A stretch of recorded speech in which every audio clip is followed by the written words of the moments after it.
on the statement. The House rule on this is in place to ensure that members focus on the substantive matters under discussion, and if the debate is needed on matters of individual conduct, that must be drawn in the proper terms with notice. I encourage all members to engage in respectful debate, and our constituents would expect. I therefore now come to the statement. Prime Minister Keir Starmer. Thank you, Mr. Speaker. With permission, I'd like to provide the House with information that I now have about the appointment of Peter Mandelson as our ambassador to the United States. But, Mr. Speaker, before I go into the details, I want to be very clear with this House that while this statement will focus on the process surrounding Peter Mandelson's vetting and appointment, at the heart of this, there is also a judgment I made that was wrong. I should not have appointed Peter Mandelson.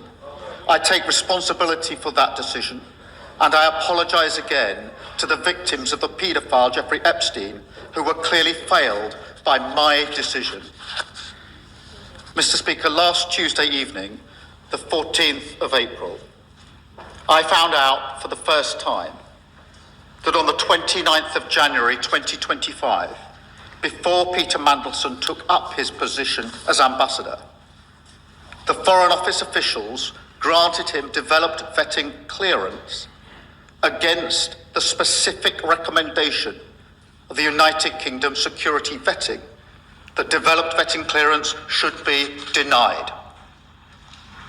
Not only that, the Foreign Office officials who made that decision did not pass this information to me, to the Foreign Secretary, to her predecessor, the Deputy Prime Minister, to any other minister, or even to the former Cabinet Secretary, Sir Chris Wormold. I found this staggering, and therefore last Tuesday, I immediately instructed officials in Downing Street and the Cabinet Office to urgently establish the facts on my authority.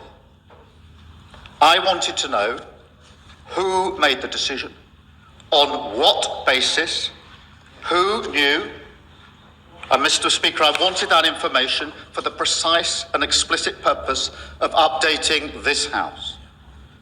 Because this is information I should have had a long time ago.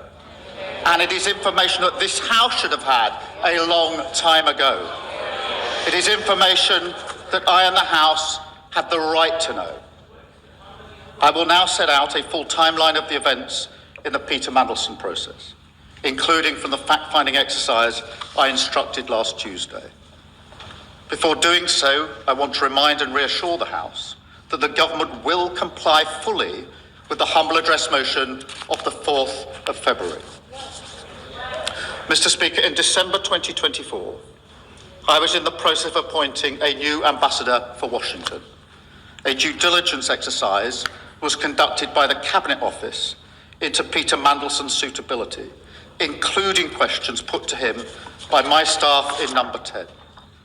Peter Mandelson answered those questions on the 10th of December, and I received final advice on the due diligence process on the 11th. I made the decision to appoint him on the 18th of December. The appointment was announced on the 20th, and the security vetting process began on the 23rd of December 2024. Mr. Speaker, I want to make clear to the House that for a direct ministerial appointment, it was usual for security vetting to happen after the appointment, but before starting in post.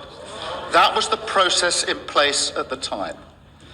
Mr. Speaker, this was confirmed by the former Cabinet Secretary, Sir Chris Wormold, at the Foreign Affairs Select Committee on the 3rd of November 2025, when he gave evidence.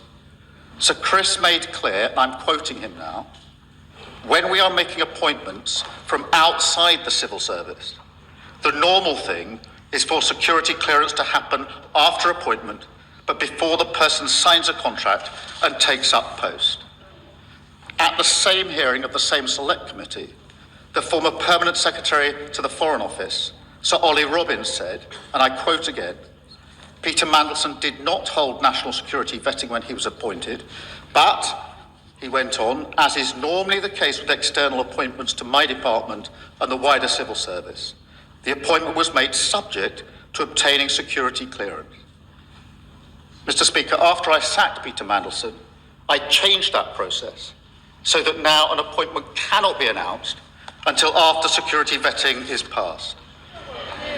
Mr. Speaker, the security vetting was carried out by UK Security Vetting, UKSV, between the 23rd of December 2024 and the 28th of January 2025. UKSV conducted vetting in the normal way, collecting relevant information, as well as interviewing the applicant, in this case, on 2 occasions. Then on the 28th of January 2025, UKSV recommended to the Foreign Office that developed vetting clearance should be denied to Peter Mandelson. The following day, on the 29th of January 2025, notwithstanding the UKSV recommendation that developed vetting clearance should be denied, Foreign Office officials made the decision to grant developed vetting clearance for Peter Mandelson. To be clear, for many departments, a decision from UKSV is binding, but for the Foreign Office, the final decision on developed vetting clearance is made by Foreign Office officials, not UKSV. However, once the decision in this case came to light, the Foreign Office's power to make the final decision on developed vetting clearance was immediately suspended by my Chief Secretary last week. Mr. Speaker, I accept that the sensitive personal information provided by an individual being vetted must be protected from disclosure. If that were not the case, the integrity of the whole process would be compromised. What I do not accept is that the appointing minister cannot be told of the recommendation by UKSV. Indeed, given the seriousness of these issues and the significance of the appointment, I simply do not accept that Foreign Office officials could not have informed me of UKSV's recommendations whilst also maintaining the necessary confidentiality that vetting requires. There is no law that stops civil servants sensibly flagging UKSV recommendations while protecting detailed sensitive vetting information to allow ministers to make judgments on appointments or in explaining matters to Parliament. So let me be very clear. The recommendation in the Peter Mandelson case could and should have been shared with me before he took up his post. Mr. Speaker, let me make a second point. If I had known before he took up his post that UKSV recommendation was that developed vetting clearance should be denied, I would not have gone ahead with the appointment. Mr. Speaker, let me now move to September 2025, because events then and subsequently show with even starker clarity the opportunities missed by Foreign Office officials to make the position clear. Mr. Speaker, on September the 10th, Bloomberg reported fresh details of Mandelson's history with Epstein.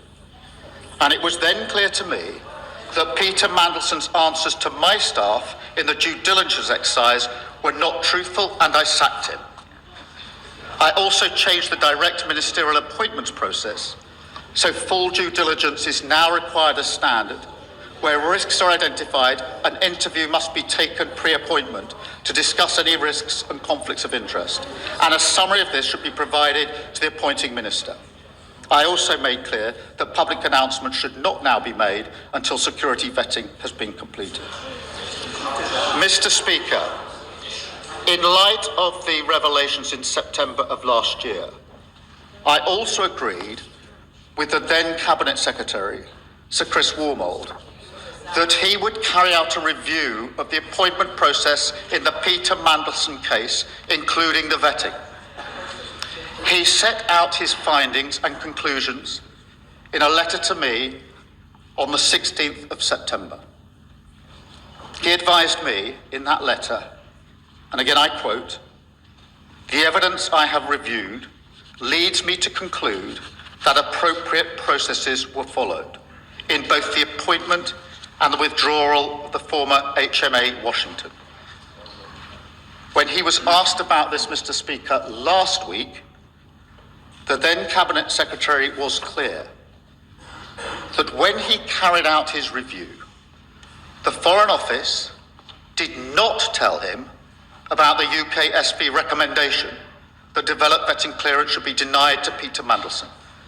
I find that astonishing.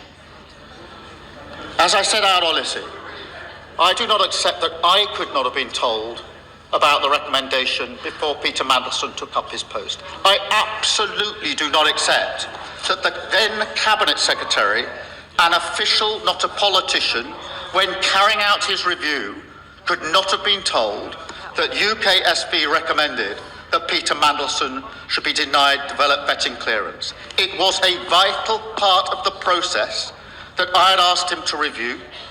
Clearly, he could have been told, and he should have been told. Mr. Speaker, on the same day as the then Cabinet Secretary wrote to me, so that's the 16th of September 2025, the Foreign Secretary and the then Permanent Secretary of the Foreign Office, Sir Ollie Robbins, provided a signed statement to the Foreign Affairs Select Committee. The statement says, and again I quote, "The vetting process was undertaken by UK security vetting on behalf of FCDO and concluded with DV clearance being granted by the FCDO in advance of Lord Mandelson taking up post in February." It went on to say, and again I quote, "Peter Mandelson's security vetting was conducted to the usual standard set for developed vetting in line with established Cabinet Office policy." Mr. Speaker, let me be very clear to the House. This was in response to questions which included whether concerns were raised, what the Foreign Office's response was, and whether they were dismissed. Mr. Speaker, that the Foreign Secretary was advised on and allowed to sign this statement by Foreign Office officials without being told that UKSB had recommended Peter Mandelson be denied developed vetting clearance is absolutely unforgivable. This is a senior Cabinet member giving evidence to Parliament on the very issue in question. Mr. Speaker, in light of further revelations about Peter Mandelson in February of this year, I was very concerned about the fact that developed vetting clearance had been granted to him. Not knowing that, in fact, UKSB had recommended denial of developed vetting clearance, I instructed my officials to carry out a review of the national security vetting process.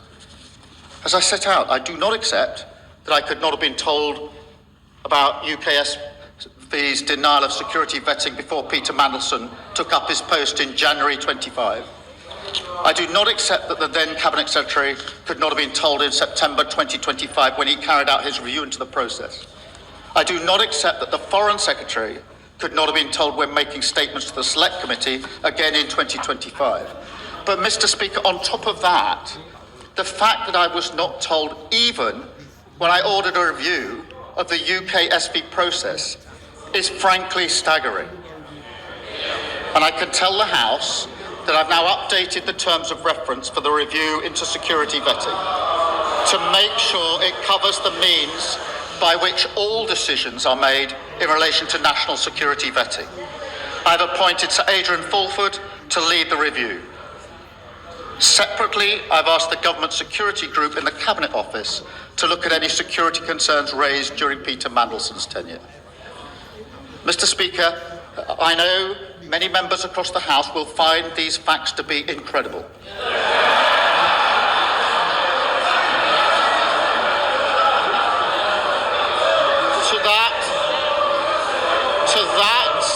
To that I can only say they are right. It beggars belief that throughout the whole timeline of events, officials in the Foreign Office saw fit to withhold this information from the most senior ministers in our system in government. That is not how the vast majority of people in this country expect politics, government, or accountability to work. And I do not think it's how most public servants think it should work either. I work with hundreds of civil servants, thousands even, all of whom act with the utmost integrity, dedication, and pride to serve this country, including officials from the Foreign Office, who, as we speak, are doing a phenomenal job representing our national interest in a dangerous world, in Ukraine, in the Middle East, and all around the world. This is not about them, but yet it is surely beyond doubt that the recommendation from UKSB that Peter Mandelson should be denied development clearance was information that could and should have been shared with me on repeated occasions, and therefore should have been available to this House and ultimately to the British people. And I commend this statement to the House. Timmy Bay, not Leader of the Opposition. Thank you, Mr. Speaker, and I thank the Prime Minister for advance sight of his statement.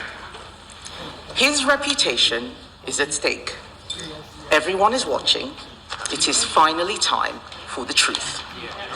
Earlier today, Mr. Speaker, Downing Street admitted that the Prime Minister inadvertently misled the House. The Prime Minister has chosen not to repeat that from the dispatch box. I will remind him that under the Ministerial Code, he has a duty to correct the record at the earliest opportunity. The Prime Minister says he only found out on Tuesday that Peter Mandelson failed the security vetting. The earliest opportunity to correct the record was Prime Minister's questions on Wednesday, almost a week ago. This is a breach of the Ministerial Code. Under that code, he is bound to be as open as possible with Parliament and the public in answering questions today. So let me start with what we do know. We know the Prime Minister personally appointed Peter Mandelson to be our ambassador to the United States. We know that Mandelson had a close relationship with a convicted paedophile. We know that he had concerning links with Russia and China, links that had already raised red flags. We know that the Prime Minister announced the appointment before vetting was complete, an extraordinary and unprecedented step for the role of US Ambassador. The Prime Minister says that it was usual for this because it was a political appointment. So I will remind him and the rest of the Labour front bench who are heckling that Peter Mandelson was a politician who had been sacked twice from government for lying. That meant he should have gone through the full security process. And we also know, finally, Mr. Speaker, that when Peter Mandelson failed the security vetting, he was allowed to continue in the role with access to top secret intelligence and security information. This goes beyond propriety and ethics. This is a matter of national security. So let me turn to what we do not know. We still do not know exactly why Peter Mandelson failed that vetting. We do not know what risks our country was exposed to, and we do not know how it is possible that the Prime Minister said repeatedly that this was a failure of vetting, went on television and said things that were blatantly incorrect, and not a single advisor or a single official told him that what he was saying wasn't true. At every turn, with every explanation, the government story has become murkier and more contradictory. It is time for the truth.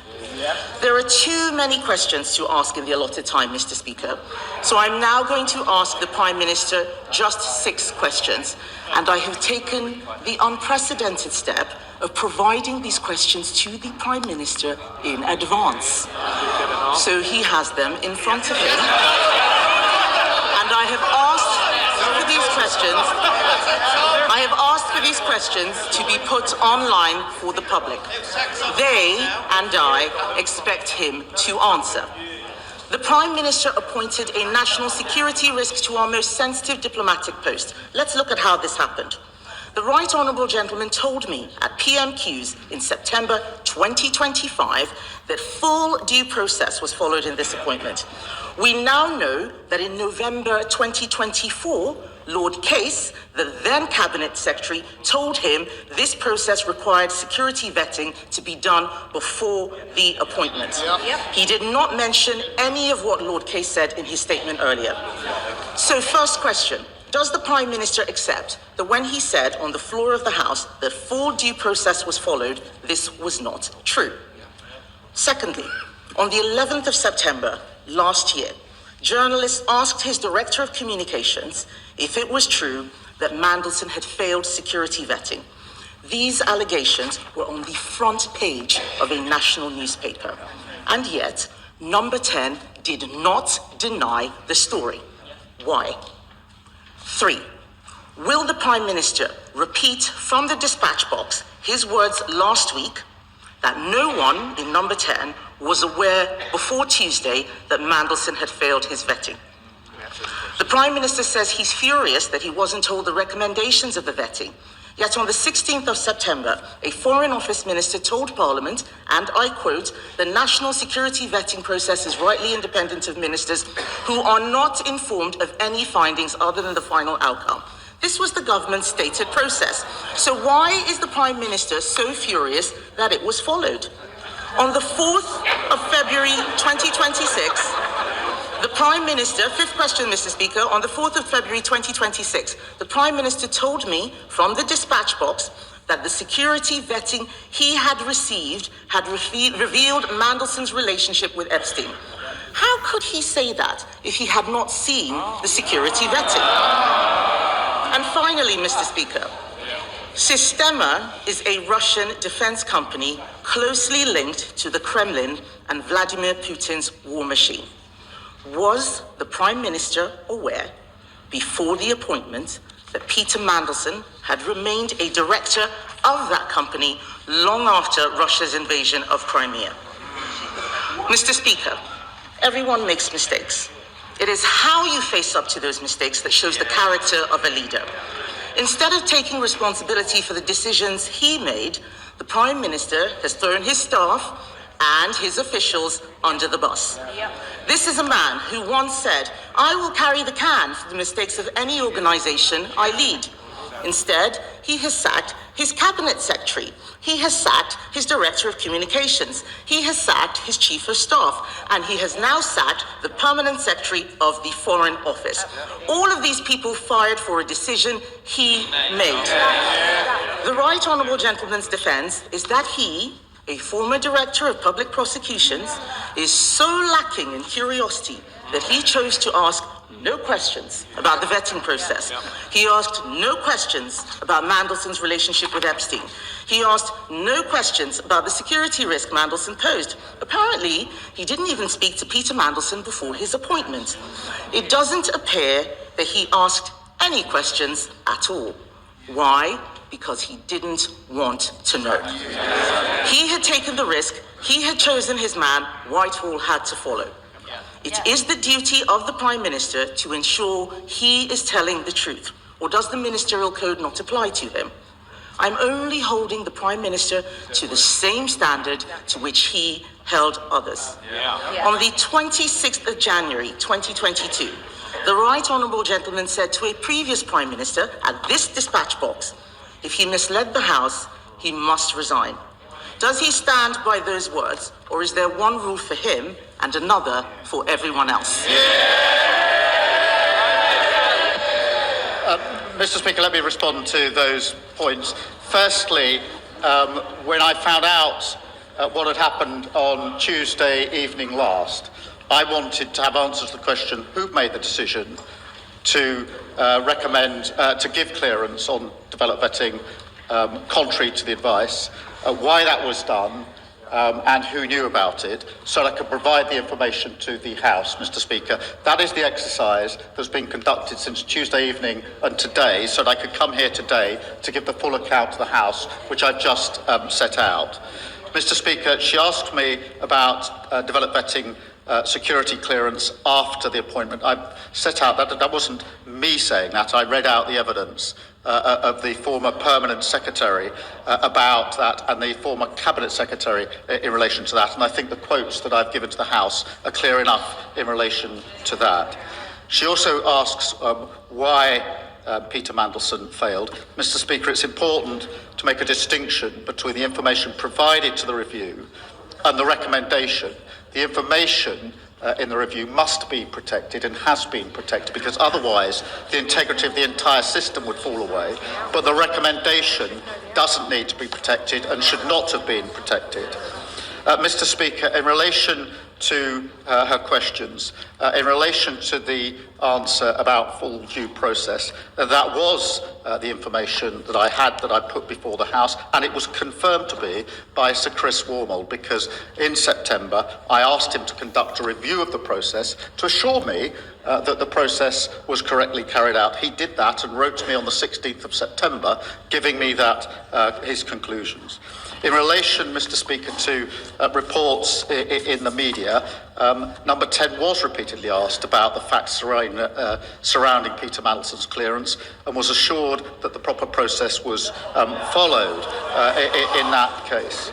Mr. Speaker, in relation to those in number 10, let me give the answer. Nobody in number 10 was informed about UKSV's recommendation. Mr. Speaker, just to be clear and for the record, the Cabinet Office Permanent Secretary did receive information recently and then sought the necessary and legal advice. Once those checks were completed by the Cabinet Office Permanent Secretary, I was told, that is in the last 2 weeks or so, that was entirely the right procedure, to get the legal advice and then to bring it to my attention at the first opportunity. It was the right procedure that was followed by my officials in the last few weeks. Mr. Speaker, in relation to why I was furious about the process, for the very reason, Mr. Speaker, I strongly believe I should have been given this information at the very outset. I strongly believe there were repeated times when I should have been told. I should have been told on appointment. I should have been told when Peter Mandelson was sacked. The Cabinet Secretary should have been told when he reviewed the process. The Foreign Secretary should have been told before she was asked to sign a statement to the Select Committee. And I should have been told when I ordered a review of vetting, Mr. Speaker. In relation to the point she makes about what I said in February in answer to a question of hers, I make it very clear, Mr. Speaker, I had not seen the security vetting file. I did not know that UKSV... The question asked me about vetting. I knew about the due diligence, and that's why I put before the House what I knew about the due diligence in relation to Epstein. The question asked me about vetting, and I knew what the due diligence has said, and therefore I told the House what the due diligence has said. I didn't tell them what security vetting had said because I hadn't seen the file in relation to that. Mr. Speaker, in relation to the particular details in relation to Peter Mandelson, I acted on all of the information I had available to me. The simple fact of the matter is I should have had more information. I didn't have that information. The House should have had that information, and I've now set it out in full to the House. We asked on the record, and we got a partial truth that could hardly be the whole truth. But we are on record as asking the very questions that hecklers on the other side say should have been asked. And the answers are there on the record to see just what we got when we did ask. Exactly. Mr. Speaker, may I just turn to my question? A month before Mandelson's appointment was announced, the then Cabinet Secretary advised that the necessary security clearance should be acquired before confirming a political appointment. That doesn't seem to have been the usual practice. I'm glad that it's changed because it was clearly abused. Because what happened was that somebody, probably Peter Mandelson himself, leaked to the press his appointment as US ambassador, effectively bouncing the government into confirming it. But then when the confirmation did come forward about his appointment, it did not make clear that it was subject to vetting in either the offer letter to Peter Mandelson or in the government's press release. I'm afraid to say, doesn't this look like, for certain members of the Prime Minister's team, getting Peter Mandelson the job was a priority that overrode everything else, and that security considerations were very much second order? Prime Minister. Well, can I thank her for her question?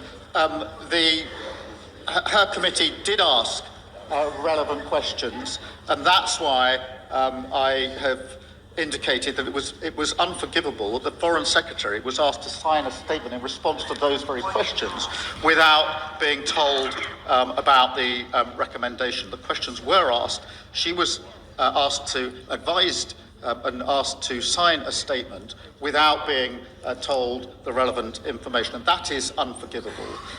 As for the appointment before developed vetting, I've changed that process now so that it can never happen again, and she heard me quote the evidence of the former Cabinet Secretary and the former Permanent Secretary in relation to that. Mr. Speaker, can I just deal with the third point she makes?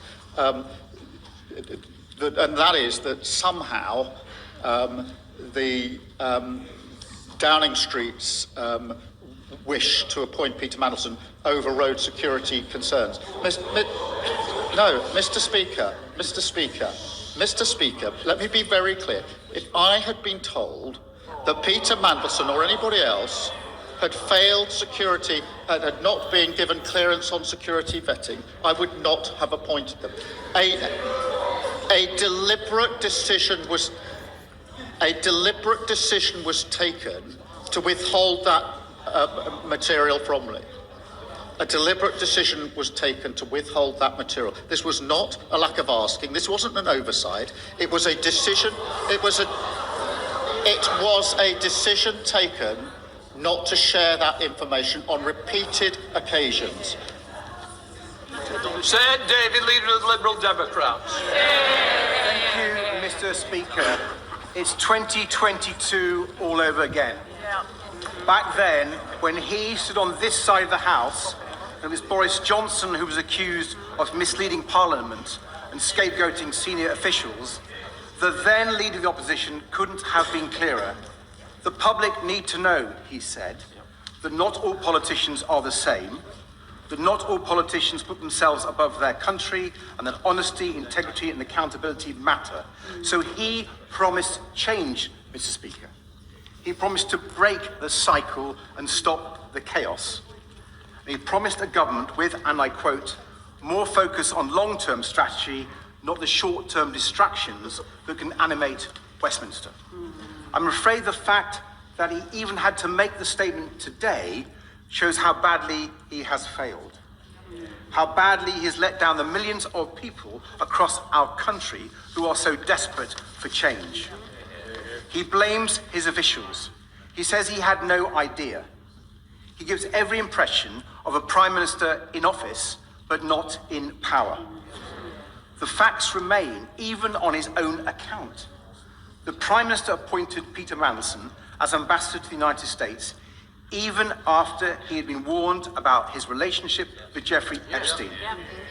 The Prime Minister announced the appointment before Mandelson had been vetted, despite the clear risk to national security of putting someone unsuitable in that role. And one of his top officials, just 3 weeks into the job, clearly believed the Prime Minister wanted Mandelson to be appointed regardless of what the vetting process turned up. And the Prime Minister has relied on the vetting process to defend his decisions. So why did he ask so few questions personally about the vetting process itself? We all know the truth, Mr. Speaker. The Prime Minister knew that appointing Mandelson was an enormous risk. He decided it was a risk worth taking. A catastrophic error of judgment. And now that it's blown up in his face, the only decent thing to do is to take responsibility. Back in 2022, the Prime Minister rightly accused Boris Johnson of expecting others to take the blame while he clung on. That was not acceptable then, and it's not acceptable now. So I hope the Prime Minister can at least tell the House this, and we'll be listening very carefully to his answer. Was he given advice by Simon Case, the then Cabinet Secretary, that the necessary security clearances should be acquired before he confirmed his choice for US Ambassador? And did he follow that advice? Yes or no? Mr. Speaker, after the years of chaos under the Conservatives, we needed a government focused on the interests of the people, the cost of living crisis, the health and care crisis, our national security. We needed a government of honesty, integrity and accountability. So will the Prime Minister finally accept that the only way he can help to deliver that is to resign? Prime Minister. Mr. Speaker, I set out in my statement the full facts. And in September, when the Bloomberg emails came to light, I asked the Cabinet to review the process, then Cabinet Secretary to review the process. He told me the process was as it should have been. And as soon as the information about security vetting came to light last Tuesday, I asked for the facts to be established so I could update Parliament. He asks me about the announcement before developed vetting. He's heard the evidence that I've given to the House from the former Cabinet Secretary and from the former Permanent Secretary. In relation to the advice from Simon Case, Mr. Speaker, when I asked the former Cabinet Secretary to review the process after September 25, he specifically addressed whether the process had been followed by referencing the Simon Case letter and assured me that the process was the right process to have followed. So in answer to his question, that was specifically looked at by Sir Chris Wormold in the review that was conducted in September of last year.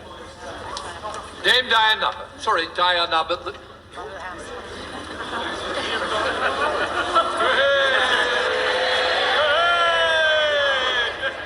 The Prime Minister has gone on at considerable length about process and procedure.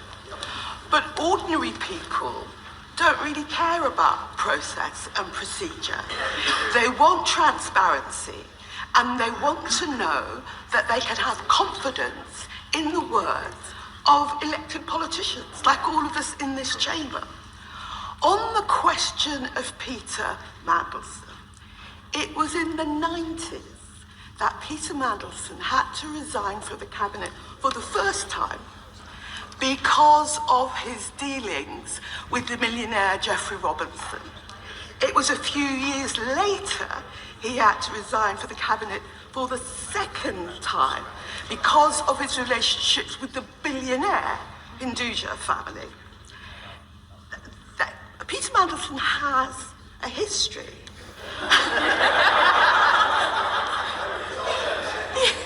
Peter Mandelson has a history.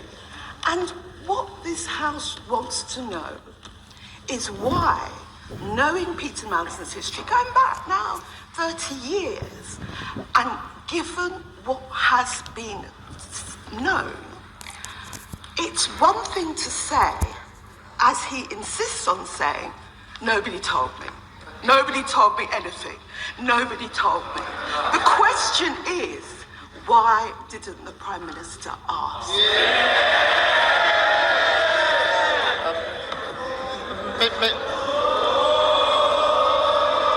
Mr. Speaker, in relation to her question, let me be clear. I should not have appointed Peter Mandelson. As soon as the further revelations came to light, I asked the Cabinet Secretary to review the process so I could be assured about the process. He wrote to me on the 16th of September, setting out the conclusions of that review and assuring me the process had been followed properly. Simon Hoycher of Packer. Thank you, Mr. Speaker. The Prime Minister has spoken about process and the reviews and trying to put that which went wrong right. That is to be supported. But he's also asking the House and the country to believe that, notwithstanding a front-page media splash that Peter Mandelson had failed the vetting process, that there was nobody in number 10 or in any government department that even thought to say, is there any truth in this? Could I have a briefing on that? We need to knock this story down. If nobody asked, that is the shameful thing. And if nobody asked, does it not say to the Prime Minister that the operation of his government, which seems to be process, strategy, review, never my fault, is not sustainable and is not welcomed by the country at large? In answer to his question, the FCDA was repeatedly asked, in light of inquiries, the same answer came back because a clear decision had been taken that this information was not going to be disclosed. And it wasn't disclosed to me, let alone to anybody else. So yes, repeatedly the FCDA was asked, the same answer came back as the answer that was given to me. The decision was that I wasn't to know and nobody else was to know. That was wrong. John Maidon. Can I say that on this side of the House at least, to my honourable friend, many will appreciate his apology today. But many of us will remain bewildered still why that appointment took place, despite the warnings that many of us gave him.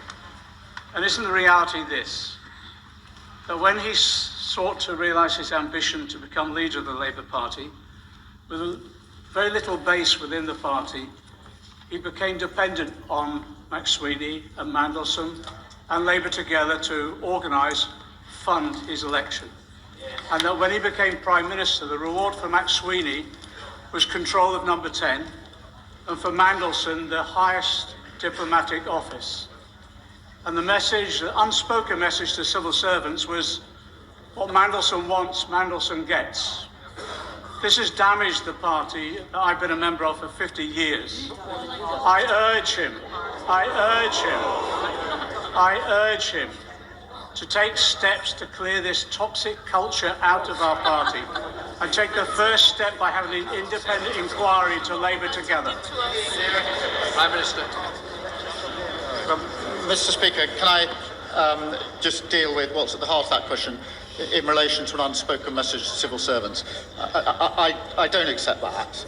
Mr. Speaker, it is simply not good enough on a question of national security where clearance, the recommendation is clearance be denied, for anyone, particularly senior civil servants, to do anything other than provide me with the relevant information, and that is what should have happened in this case. Sir Jeremy Wright. Very much, Mr. Speaker. The Prime Minister has been very clear about his view of the urgency of his response since he learned of this vetting information. So I want to ask him about the events of last week. He will know that the Intelligence and Security Committee asked for any information relevant to vetting to be supplied to it in the first tranche of information we were to consider. We didn't receive anything about vetting at that time. The Prime Minister has told us now that on Tuesday evening, he became aware of the information he has set out. But the Intelligence and Security Committee was not told about the existence of that information. Information the Prime Minister must have recognised was within the terms of the humble address and would need to be supplied to the ISC. We were not told by his officials about the existence of that information until Thursday, after it had been published, its existence had been published in the Guardian newspaper. So I'm bound to ask the Prime Minister this. If that information's existence had not been disclosed by the press, would we have been told about it? And if so, why did the ISC have to learn of its existence from the Guardian and not from the government? Prime Minister. Thank you for his question, and the answer is yes, it would have been provided to the committee, and I think, as he acknowledged, it has now been provided to the committee. The reason for the delay is on Tuesday night I found out simply that the recommendation had been made to deny clearance, and yet clearance had been given. I wanted to understand who gave that clearance, on what basis, and who knew about it, so I could update the House and obviously make the information available to the committee, and that's what I asked on Tuesday night my officials urgently to do, so that the full picture could have been put before both the House and the committee, and I'll make sure that the full picture is put before the committee. Alistair Strapper. Thank you, Mr. Speaker. Many of my constituents are rightly appalled that someone who betrayed not just our country but every single victim of Jeffrey Epstein was able to serve in such a prestigious position. Whatever the judgment in the security vetting file, that decision to appoint him was wrong, and I welcome the Prime Minister's owning an apology for that moment. But many of my constituents are also rightly concerned to learn that not a single democratically elected official in government was informed about that decision. Given this, what undertakings is the Prime Minister instigating right across government to ensure that in the future it's our democratic decision makers who are putting the full picture for these crucial judgments? Prime Minister. Can I thank him? And Mr. Speaker, that is precisely why I've asked for the entire developed vetting process to be reviewed by Sir Adrian Fulford. And I've made it absolutely clear to this House and to the civil service that my strong view is that the information that was not provided to me could have been provided and should have been provided. Thank you, Mr. Speaker. The Prime Minister wants us to focus on process and not his judgment. But this entire episode is the direct result of his decision to make a direct appointment to one of the most senior roles in the FCDO of somebody who was wholly inappropriate for the role. So can the Prime Minister at least confirm to the House that this was a singular error of judgment and that his number 10 operation has not proposed political appointee for any other senior role in the FCDO? Prime Minister. In relation to the decision, yes, it was my decision. It was an error of judgment, and that's why I've apologised to the victims of Epstein. I've done it again today, and right to do so. In relation to the second point of his question, whether any other political appointments, I will have to just check on that and get back to him because I'm not. There are very many appointments made. There are very many appointments made to senior positions, and I will just check that for him. Mr. Speaker, the House and the public understand the importance of independent security vetting and why sensitive personal information must be protected, but they are also shocked that decisions of such significance could be taken without the knowledge of the Prime Minister. I have worked closely with the Prime Minister and know how seriously he takes national security and accountability to this House. So can the Prime Minister set out what steps he will take to remove any ambiguity, so where there are serious concerns, those risks are flagged to ministers, ensuring that accountability to this House and to the country is always upheld? Prime Minister. I thank you for a question, Mr. Speaker. That is why last week the Chief Secretary suspended the power of the FCDO to make a recommendation or to take a decision contrary to the recommendation of UK SV. Sir David Davis. Mr. Speaker, the Prime Minister has twice rebuffed first the Leader of the Opposition, then the Leader of the Liberal Democrats, when they said that the then Cabinet Secretary's advice to the Prime Minister was to get the clearance before the announcement. So I'm going to read in one sentence from a document entitled Options for HMA Washington from the Cabinet Secretary today to him personally. It says, if this is the route you wish to take, you should give us the name of the person you would like to appoint, and we will develop a plan for them to acquire the necessary security clearances and do due diligence on any potential conflicts of interest or other issues of which you should be aware before confirming your choice. The House doesn't want to hear about what Mr. Wormholt said a year later. That was the advice then. Why didn't he follow it?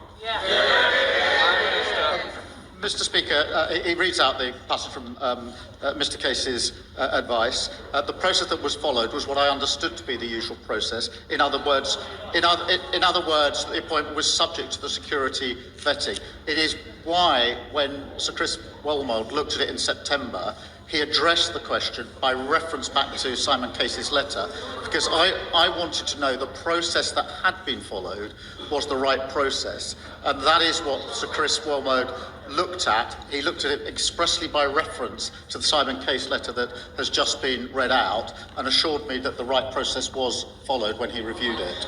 Belter. Thank you, Mr. Speaker. Anybody who knows the Prime Minister will know full well that he would never, ever deliberately mislead this House. But the reality is this, Mr. Speaker, ex post facto vetting is utterly pointless when the appointment is political. And the trouble, Mr. Speaker, that we all face is that trust in the Prime Minister and in politics is diminishing as this sorry saga continues.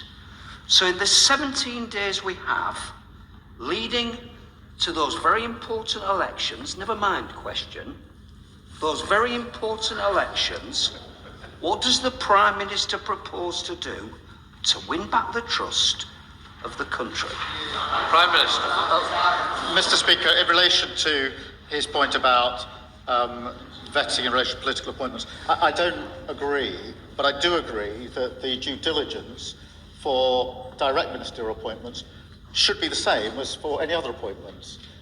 It clearly wasn't, and that's why in September I ordered that it be changed in order to make sure it is the same process, whether it's a direct ministerial appointment or any other appointment. In relation to the country, Mr. Speaker, it is important that we remain focused on the cost of living and on dealing with the war on two fronts that we face in this country, and I intend to do that. Stephen Flynn. Mr. Speaker, the harshest and most important truth in this entire process is that the Prime Minister of the United Kingdom chose to proactively ignore the victims of Jeffrey Epstein when he made the political choice to put Peter Mandelson in as the UK's most senior diplomat in the United States of America, despite knowing that he had maintained a friendship with Jeffrey Epstein himself. We have since seen Peter Mandelson be investigated for potential misconduct in public office, and we of course now learn through the media that Peter Mandelson had failed his security vetting. The Prime Minister blames all of this, all of it, on the judgment of others. But I'm interested in his judgment. Does he believe himself to be gullible, incompetent, or both? Prime Minister. Mr. Speaker, I thank him for his question. I've laid out the relevant facts. It is absolutely clear that nobody is suggesting that this information was made available to me. It clearly wasn't made available. It should have been made available, and I would not have made the appointment had it been made available. That is why I set out the facts in some considerable detail to the House, with relevant quotes from all the relevant players in this. Stella Creasy. Thank you, Mr. Speaker. The Prime Minister is being candid about some of the challenges in this process. I'm sure he will share the frustration across this House that revelations keep coming and this matter keeps coming back to Parliament. Now, he says that he has acted to prevent any further challenges in the vetting system for the government for senior appointments. Can he therefore give all of our constituents and this House the reassurance that he has no further sense there will be any challenges to any other senior appointments through the vetting process that this government has made? Well, Mr. Speaker, that is precisely why I've asked for a review to be carried out of the security vetting. I have no reason to believe that to be the case, but I want to be assured about the security vetting process, and that's why I've asked Sir Adrian Fulford to look at it so he can give me that further reassurance. I will then, of course, pass that on to the House. Dame Karen Bradley. Thank you very much, Mr. Speaker. The Prime Minister has just told us that after he sacked Peter Mandelson, he changed the process so that now an appointment cannot be announced until after security vetting is passed. Why did he do that if he didn't think there was a problem with the security vetting? Well, Mr. Speaker, in September, it became clear to me that in relation to the due diligence that had been carried out by the Cabinet Office, Peter Mandelson had been asked questions by my staff and given answers which were not truthful. That was exposed by the Bloomberg emails. At that point, I became concerned about the entire process. I asked for the review of the process by Sir Chris Wormold, which he carried out, but I also made it immediately clear that I would change the due process so that whether it's direct ministerial appointments or any other appointments, the same process was gone through.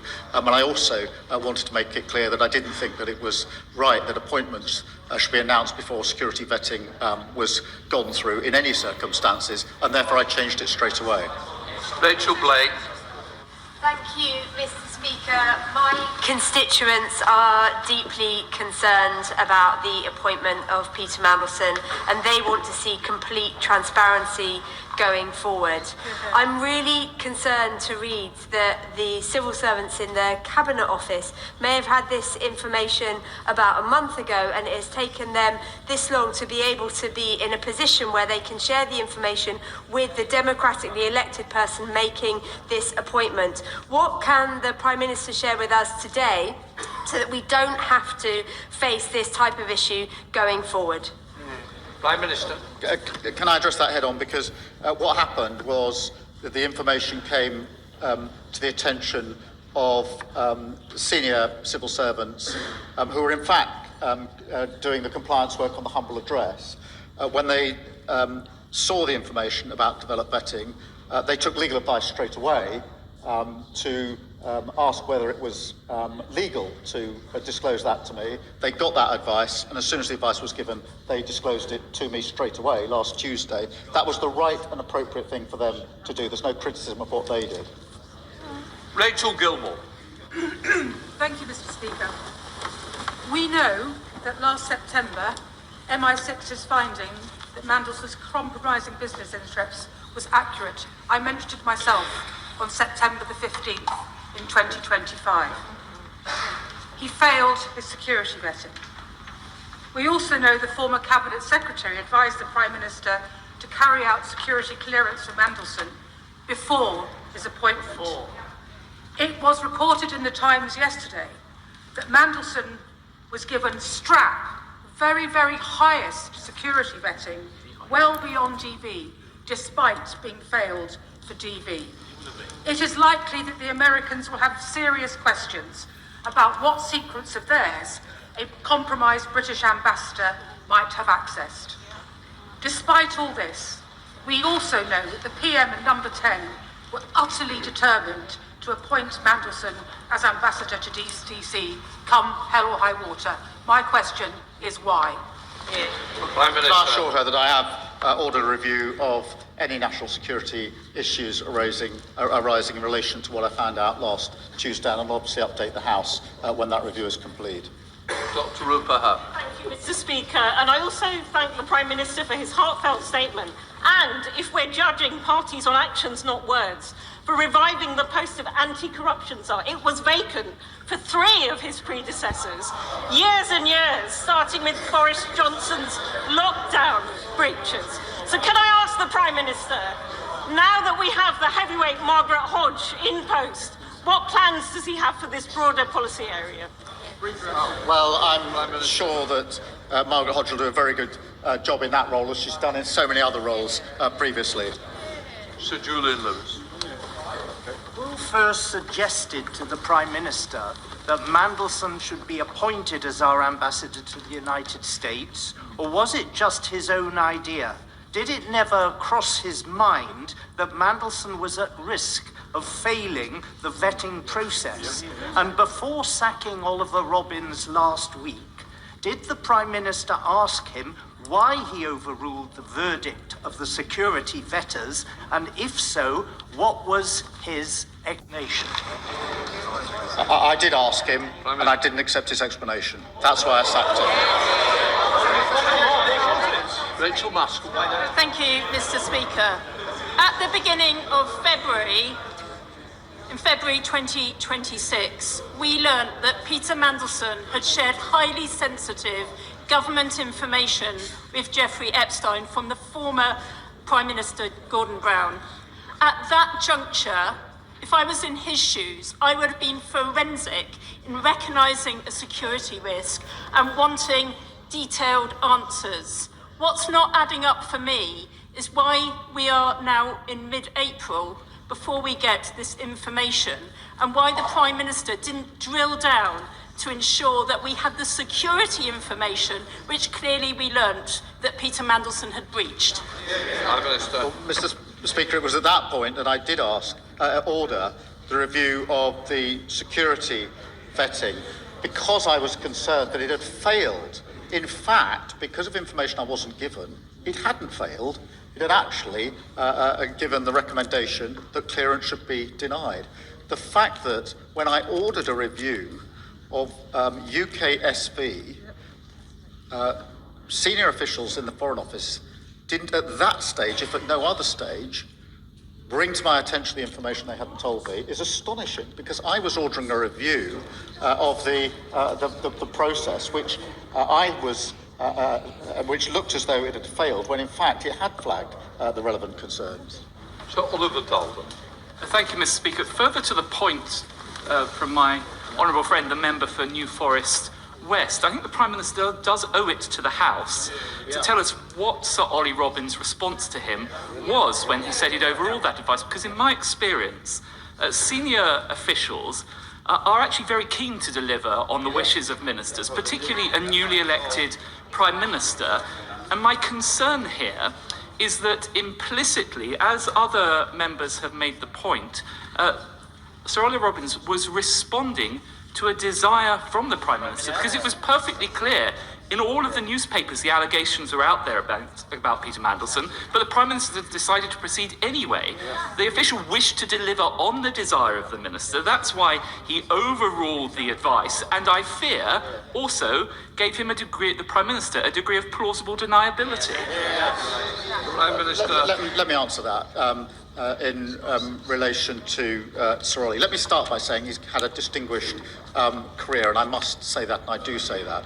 I still, notwithstanding that, he should have provided this information to me, and he could have provided it to me. He's giving evidence tomorrow, but I can say to the House that when I spoke to him on Thursday, his view to me was that he couldn't provide this information to me because he wasn't allowed to provide the information to me. I don't want to put words in his mouth, because it's very important he gives his own evidence. In relation to the question that's being asked of me, when I said why wasn't this shared with me, he did. I've been asked what questions I put to him, and I've been asked the answer. I'm trying to give that answer. I'm trying to give it without putting words into Ollie Robbins' mouth, because I don't think that's fair of me to do so. But what he said to me was essentially that he took the view that this process did not allow him to disclose to me the recommendation of UKSV. No doubt he'll be asked further questions about that. He did. That is the reason that he gave to me. Sarah Champion. There are 61 conflicts raging around the world. I've never known international diplomatic relationships to be more fractured. FCDO is pushing through 40% cuts of aid and 25% cuts of staff, all under the watch of the Permanent Under-Secretary. So can I ask the Prime Minister, what risk assessment was carried out before he was removed? Prime Minister. Mr. Speaker, I was dealing with a very serious issue. I asked my team to establish urgently the facts on Tuesday night. I spoke to the former Permanent Secretary on Thursday night. As a result of the information I had and the exchanges I had, I made it clear that I no longer had confidence in him. Anderson. Thank you, Mr. Speaker. The problem the Prime Minister's got is no one believes him. The public don't believe him. The MPs on this side of the House don't believe him. His own gullible backbenchers don't believe him. So does the Prime Minister agree with me? He's been lying. Prime Minister, sorry, we don't use those words, and I'm sure the member's withdrawn it. Mr. Speaker, I have the greatest respect for you and your office, but I will not withdraw. That man couldn't lie straight in bed. Order. Mr. Anderson, you'll have to leave. Phil Brettle. Speaker, when Sir Ollie Robbins came before the Foreign Affairs Committee on the 3rd of November last year, he was asked by my honourable friend, the member for Liverpool Walton, whether, in the context of vetting, Lord Mandelson's appointment was escalated. Citing a need to maintain the integrity of the vetting system, Sir Ollie replied, and I quote, "I certainly cannot comment on that, I'm afraid." Does the Prime Minister not find it perverse that when specifically asked by members of this Parliament about Mandelson's vetting, Sir Ollie declined to discuss the very topic we are now debating in this House? Prime Minister. Well, I've read that evidence, and it remains my strong view that the recommendation of UKSV could and should have been shared with me, and could have and should have been shared with the Foreign Secretary, and thus with the Select Committee, and it should have been. Andrew Mitchell. Thank you, Mr. Speaker. Further to the question raised by my right honourable friend, the member for Hartsworth, Mr. Speaker, is it not pretty poor form that the Prime Minister shovels the blame for this particularly onto Ollie Robbins, a fine and experienced civil servant who was appointed 2 days after the Prime Minister's Mandelson announcement? Surely, Mr. Speaker, the buck stops at the top. Prime Minister. Can I say again, Sir Ollie Robbins has had a distinguished career, and I've worked with him over a number of years.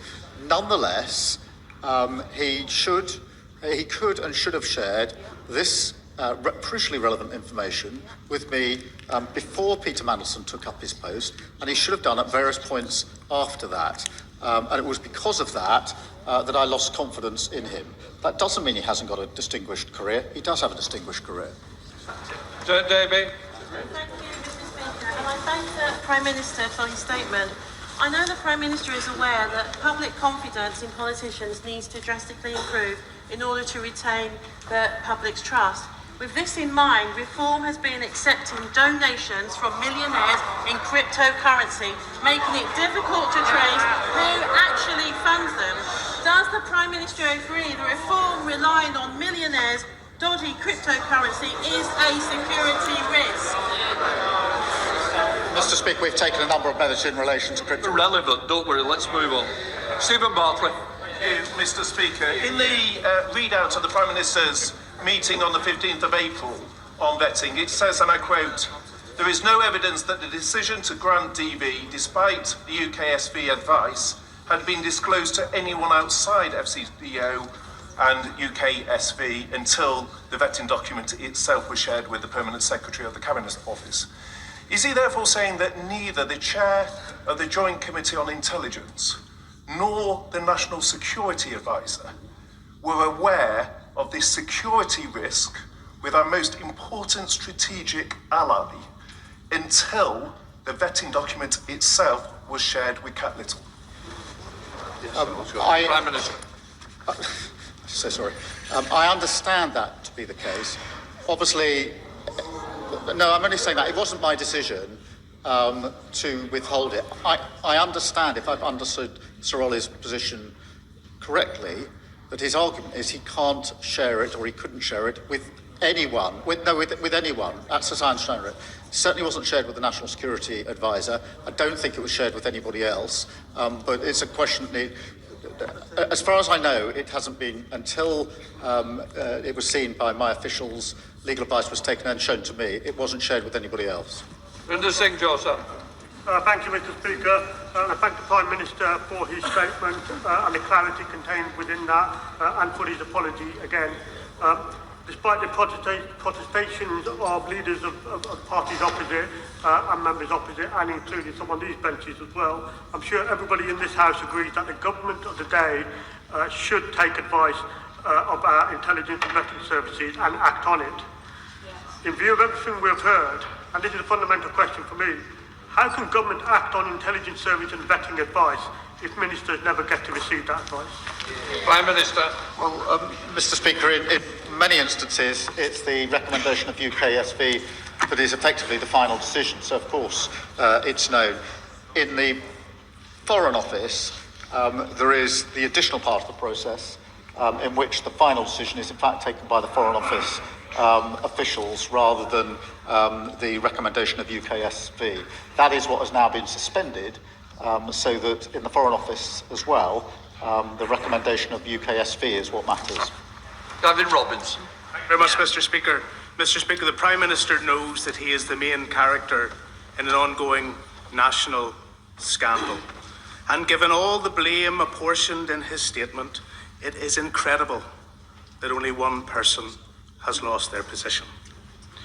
But would the Prime Minister also recognise it is incredible to learn that in Northern Ireland a political appointment was made following the refusal to clear an individual for security access, that they have continued in their post, engaged on issues connected with the legacy of our troubled past with full security clearance, despite security service concerns, and they continue to this day. So if the Prime Minister is ordering a review by Sir Adrian Fulford, will he ensure it includes within its terms of reference or separately a deep dive into the appointment of Marie Anderson, the Northern Ireland Police Ombudsman, why she was appointed, why the security information was ignored, and how this... Prime Minister. Can I thank him? And I will ensure the review covers all the relevant issues and material, and I'll take into account what he's just said. Oregon. The Prime Minister has the right to expect that his senior civil servants will always tell him the truth and the whole truth. He will recall that Mrs. Thatcher used to say of Lord Young that she liked David because he always brought her solutions and not problems, while her other ministers brought her problems. Does he believe that there is a problem within the civil service, that promotion and advancement is on the back of not giving your ministers problems, and that on this occasion, the senior official at the FCDO knew that if he did tell the Prime Minister what he ought to have told the Prime Minister, he was bringing him a problem? Prime Minister. Well, I thank him. Can I just be clear? We have thousands of civil servants acting every day with integrity and professionalism, doing the job to their very best ability. As I understand what Sir Ollie is saying, he is saying that he believed he couldn't give me this information, that he was prohibited from doing so. I disagree with him. I think he could and should have given me this information, but I don't think that that is any reason to suggest that across the civil service people act for any improper motive. Sir Bernard Jenkins. Thank you, Mr. Speaker. Can I just point out that the development vetting process has always been highly protected, because otherwise it wouldn't work. People would not give information to the development vetting process if they thought that any detail of that was likely to be disclosed, or even if the result, the assessment, low, medium or high risk, was likely to be exposed. And that is why the previous Labour government in 2010 wrote into the Constitutional Reform and Governance Act, Section 3, in order to prohibit that disclosure. And if he is now saying that development vetting is now going to be available to ministers on a routine basis, wouldn't it be undermining the very process upon which we depend for our national security? Prime Minister. With respect, I don't agree with his analysis. I certainly agree that the information that's provided into the process by the applicant has to be protected, because as anybody who's been through the process will know, it's an incredibly detailed and intrusive process, and it's very important that individuals give full and truthful accounts of all the questions they're giving to them. That is why that needs to be protected. I do not accept that means that the recommendation of the UK SV cannot be shared with ministers, including the Prime Minister. I think there's a distinction between the two. I accept the first. I utterly reject the second. Jane Kirkham. The Foreign Office shared the outcome of the vetting process, but not the conclusions of the vetting reports. Not just the detail, but the conclusions too.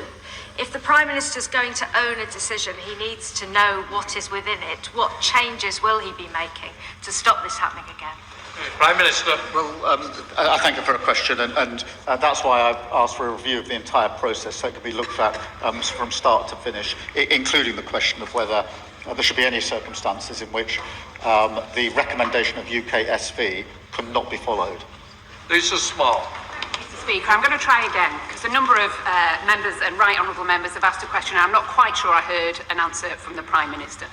Why did the Prime Minister choose to ignore the advice from the then Cabinet Secretary, Simon Case, to seek security vetting before confirming Peter Mandelson as his pick? I understood the procedure to be that the appointment was made subject to the security vetting. That's what I was told. But the question she raised is the question I raised in September, which is why I asked Sir Chris Walmall to look at the process and in particular, he looked at the advice, the letter from Simon Case, to answer the question: was the process followed? And he gave me the answer that he thought right, having concluded that process. Debbie Abraham. Thank you, Mr. Speaker, and I thank my right honourable friend for his statement. But for clarity, could he confirm to whom and when the UK security vetting report outcomes were made available, and also what guidance is given to senior officials on matters that must be escalated?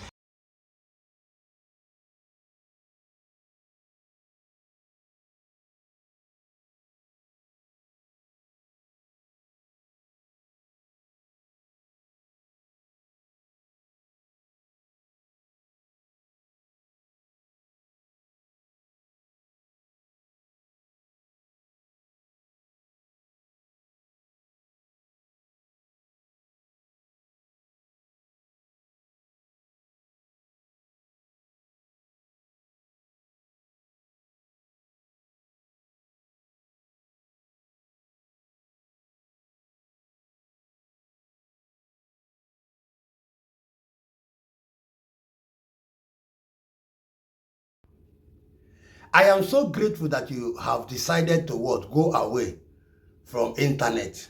At least give us chance. Give Nigerian chance, I beg.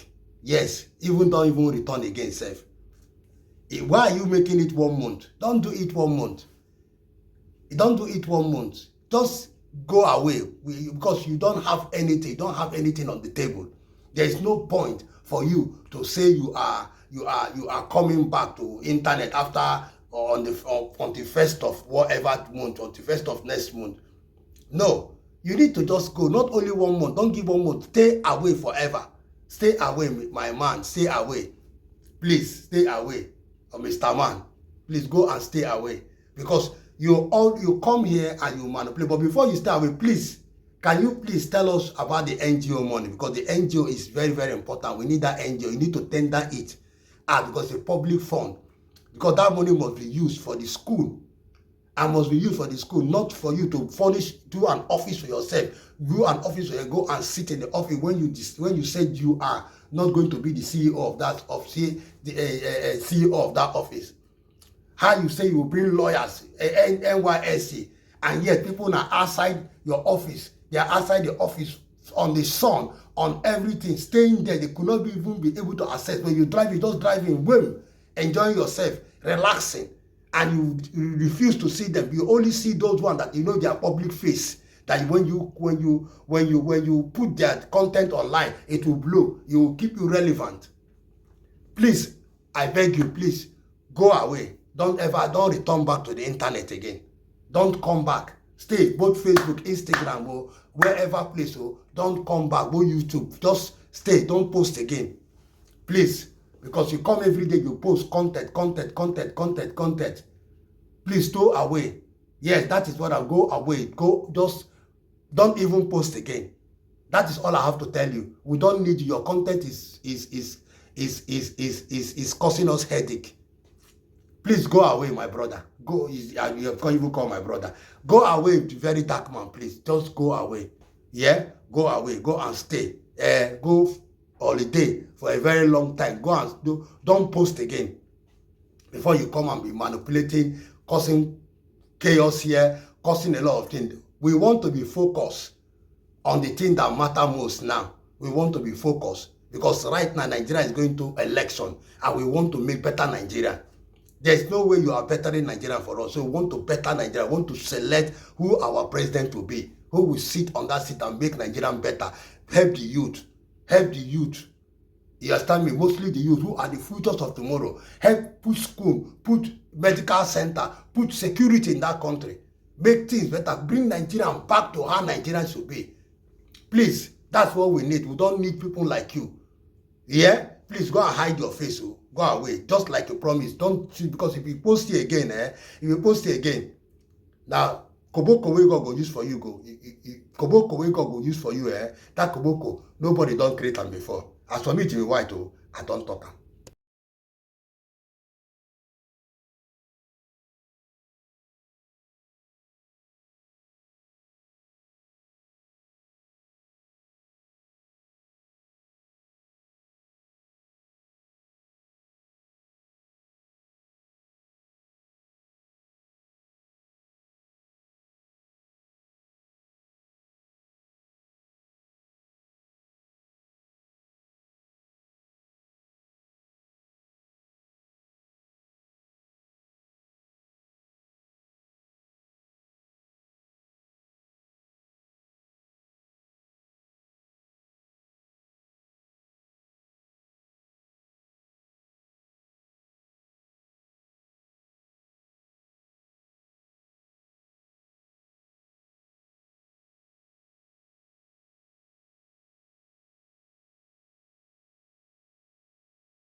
Yes, we will comply with the humble address in full.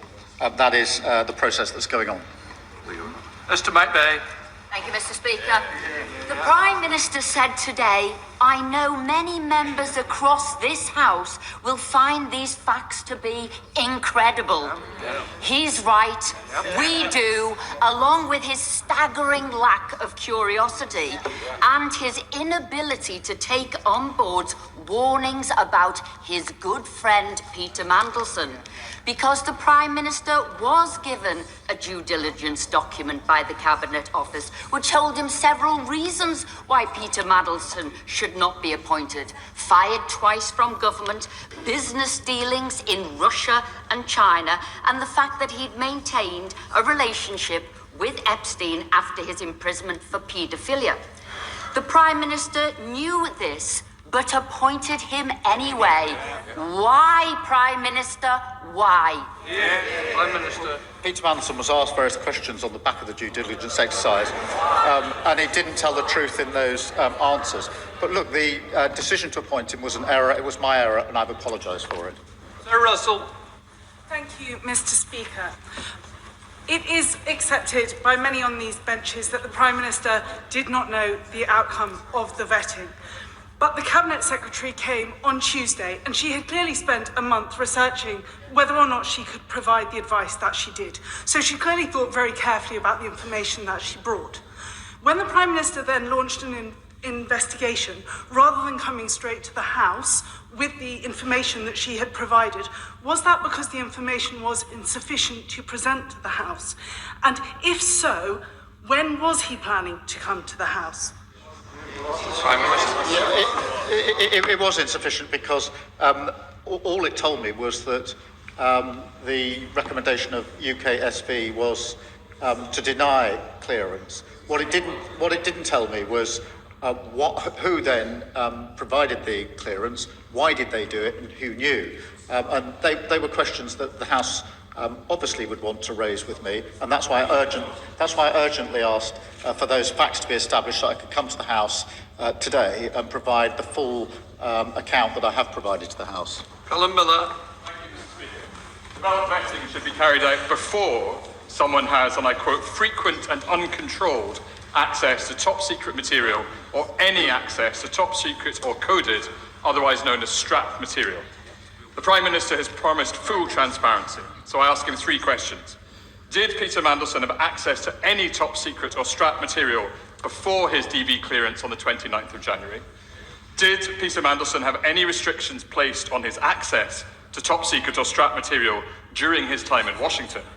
And if so, has the Prime Minister assured himself that Mandelson did not leak any of this material, just as he had leaked commercially confidential material to Jeffrey Epstein under Gordon Brown? I did not understand that he had access to strap material before he took up his post as ambassador. He did have access after he took up his post, and that's why I have ordered a review of any security concerns that may arise. Justin Matters. Mr. Speaker, I think we all find it staggering, don't we, that someone can fail their security vetting and still be appointed to such a sensitive and critical role. And it's even more staggering, as we've heard, that the Prime Minister wasn't informed of that failure. Now, I agree with what the Prime Minister said. He didn't need to know the details, but he did need to know that he'd failed the security vetting. And it's in terms of the detail that I want to ask the Prime Minister this. If people didn't know what the concerns were on security for Peter Mandelson, how could any minister, how could any official, how could any other state deal with him on sensitive security issues? I understand the Prime Minister's doing an inquiry into that, but it's very important that Parliament has oversight of that issue, because I'm very concerned there's been another failure there to manage our security interests. Prime Minister, I thank him. In a case such as this, in relation to such a sensitive post, I don't think it's right that somebody should be appointed at all if the UK SV are recommending that clearance is not given. So that would be my position on this. Sir John Hayes. Thank you, Mr. Speaker. When I was privileged to serve as Security Minister, the Prime Minister was my shadow, and dealing with matters of the most significant national security, he was straightforward with me, as I was with him. So I hope he'll answer this straightforward question. The humble address makes clear that the ISC will see any material related to national security or international relations. In the course of our work, we've clearly liaised with the Cabinet Office. When did the Cabinet Office know about this failure in vetting? Who knew? And why didn't they bring that material to the ISC when they found it? For we hadn't received it when he found out that this vetting had failed, and yet others must have known that it had failed. Prime Minister. Would you just excuse me? The situation was that as part of the work that was being done on the humble address, this information came to light. Senior officials immediately took legal advice on whether it could be disclosed. Having got that legal advice, they immediately disclosed it to me. I think that was the proper process. I think it has now been disclosed to the committee, albeit I think on the Thursday rather than the Tuesday. But that's the process. And just to defend that process, I do think it was right for the senior officials, having got this information, to get legal advice on whether they could disclose it and who to. I think that was the right thing to do. As soon as they got that advice, they brought it to my attention. Lawrence Turner. He's disgraced himself and by extension brought shame upon these two houses of which he was formerly a member.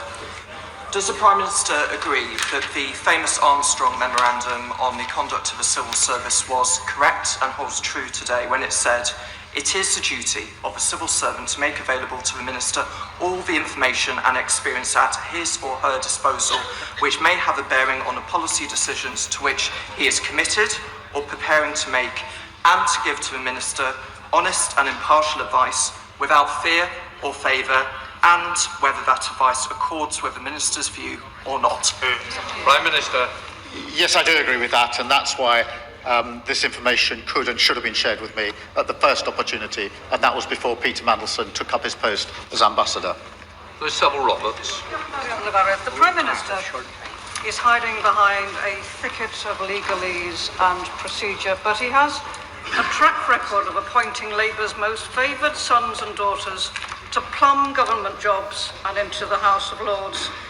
In Wales, we know all about Labour's crony culture. Who could forget UK Labour's favourite First Minister, Vaughan Gething, propped up by number 10 in spite of dodgy donations, and now tipped for a peerage. But the timing, Mr. Speaker. How will he explain to his party his role in bringing down Labour's century of dominance in Wales in the forthcoming elections? Prime Minister. Well, Mr. Speaker, I'm addressing the question today about the process in relation to Peter Mandelson. I've set that out in some detail to the House and answered a number of questions. Afsana Begum. December 2024, the Prime Minister said in announcing Peter Mandelson as US Ambassador that he had unrivaled experience. This was despite the gravity of what was known about his record and available publicly. Is it not the case that Peter Mandelson's political appointment, which was personally decided by the Prime Minister and announced in public before the security vetting was completed, needed to progress and had to happen? However, it happened because of Mandelson's role in the Prime Minister's own leadership campaign and because it served the interests of one particular faction. Prime Minister. Mr. Speaker, I don't accept that is a reason for withholding from me the information about security clearance. John Whittingdale. Thank you, Mr. Speaker. The result of the Prime Minister's terrible failure of judgment is that for over a year this country's interests were represented in the United States by someone that our own security services deemed to be a security risk. Will he assure us that an investigation will take place into all aspects where our national security may have been damaged, and that the results of that will be made available to the Intelligence and Security Committee and, where possible, to Parliament? Prime Minister. Yes, I will. Daya Thank you, Mr. Speaker. I believe there's two sides to this. One is about process and the other one is about judgment. On process, I believe the Prime Minister, where the Prime Minister was not told about the security vetting clearance and had he have known, he would have sacked him. That we don't have a problem with, but the problem is why wasn't he told that and who's actually running the country and whether other ministers are kept in the dark by civil servants. On judgment issue, it was wrong and completely wrong in the first place to put Mandelson forward as an ambassador. Will the Prime Minister write to me confirming this week that no one is in position who has failed the advanced security vetting process of all political appointments that have been made? That is included in the review that I've set up, and as soon as I've got the findings, I'll share them with the House. Dave Dougal. Thank you, Mr. Speaker. This saga is drawing to a close and it will come to a conclusion with the Prime Minister's resignation, whether he can accept that or not.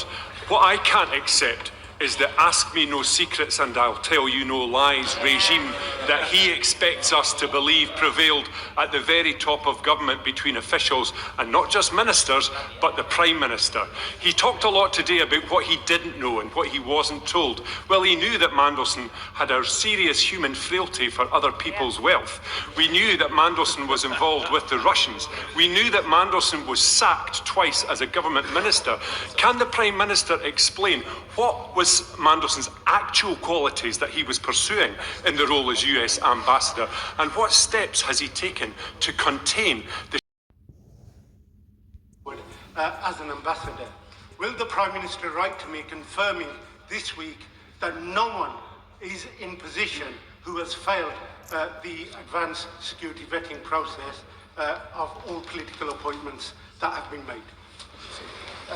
That is included in the review that I've set up, and as soon as I've got the findings, I'll share them with the House.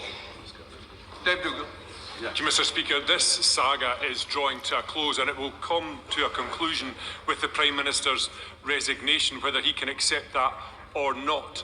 What I can't accept is the ask me no secrets and I'll tell you no lies regime that he expects us to believe prevailed at the very top of government between officials and not just ministers but the Prime Minister.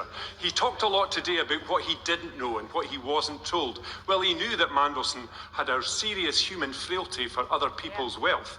We knew that Mandelson was involved with the Russians. We knew that Mandelson was sacked twice as a government minister. Can the Prime Minister explain what was was Mandelson's actual qualities that he was pursuing in the role as US ambassador? And what steps has he taken to contain the serious and measurable breach in national security that his appointment of Peter Mandelson facilitated? Prime Minister. Mr. Speaker, I've made it clear it was an error to appoint Peter Mandelson. There is a review going on into any security issues that may arise. Flora Anderson. Thank you, Mr. Speaker. I welcome the Prime Minister saying that he should not have appointed Peter Mandelson. In November in the Foreign Affairs Committee, I asked about who sees vetting and was told by Sir Ollie Robbins, obviously the vast majority are relatively straightforward, ones that require more senior judgment and potentially a discussion about managing and mitigating risks are escalated appropriately.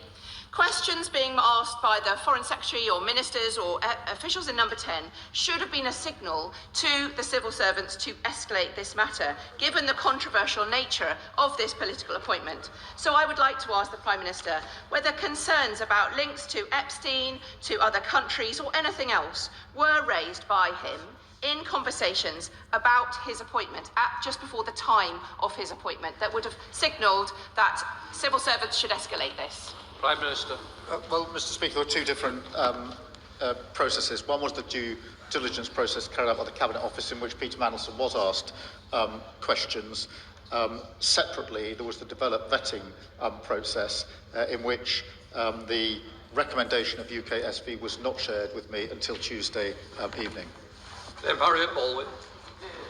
Thank you very much, Mr. Speaker. It seems to me that there are two different ways in which a minister can inadvertently mislead this House. One is by the things that they say, but one is by the things that they don't say. And that is why I'm particularly interested in the letter that my right honourable friend, the member for Goole and Pocklington raised, the one from Lord Case, because that seems to have been written to the Prime Minister in November 2024, advising that a political appointment to an ambassadorial role ought to be preceded by full security vetting when it was before it was announced. Now, it was announced by the Prime Minister in December 2024. Did he write on his decision there that he wanted it to be subject to him passing the full security vetting? What did he write on his box note? Prime Minister.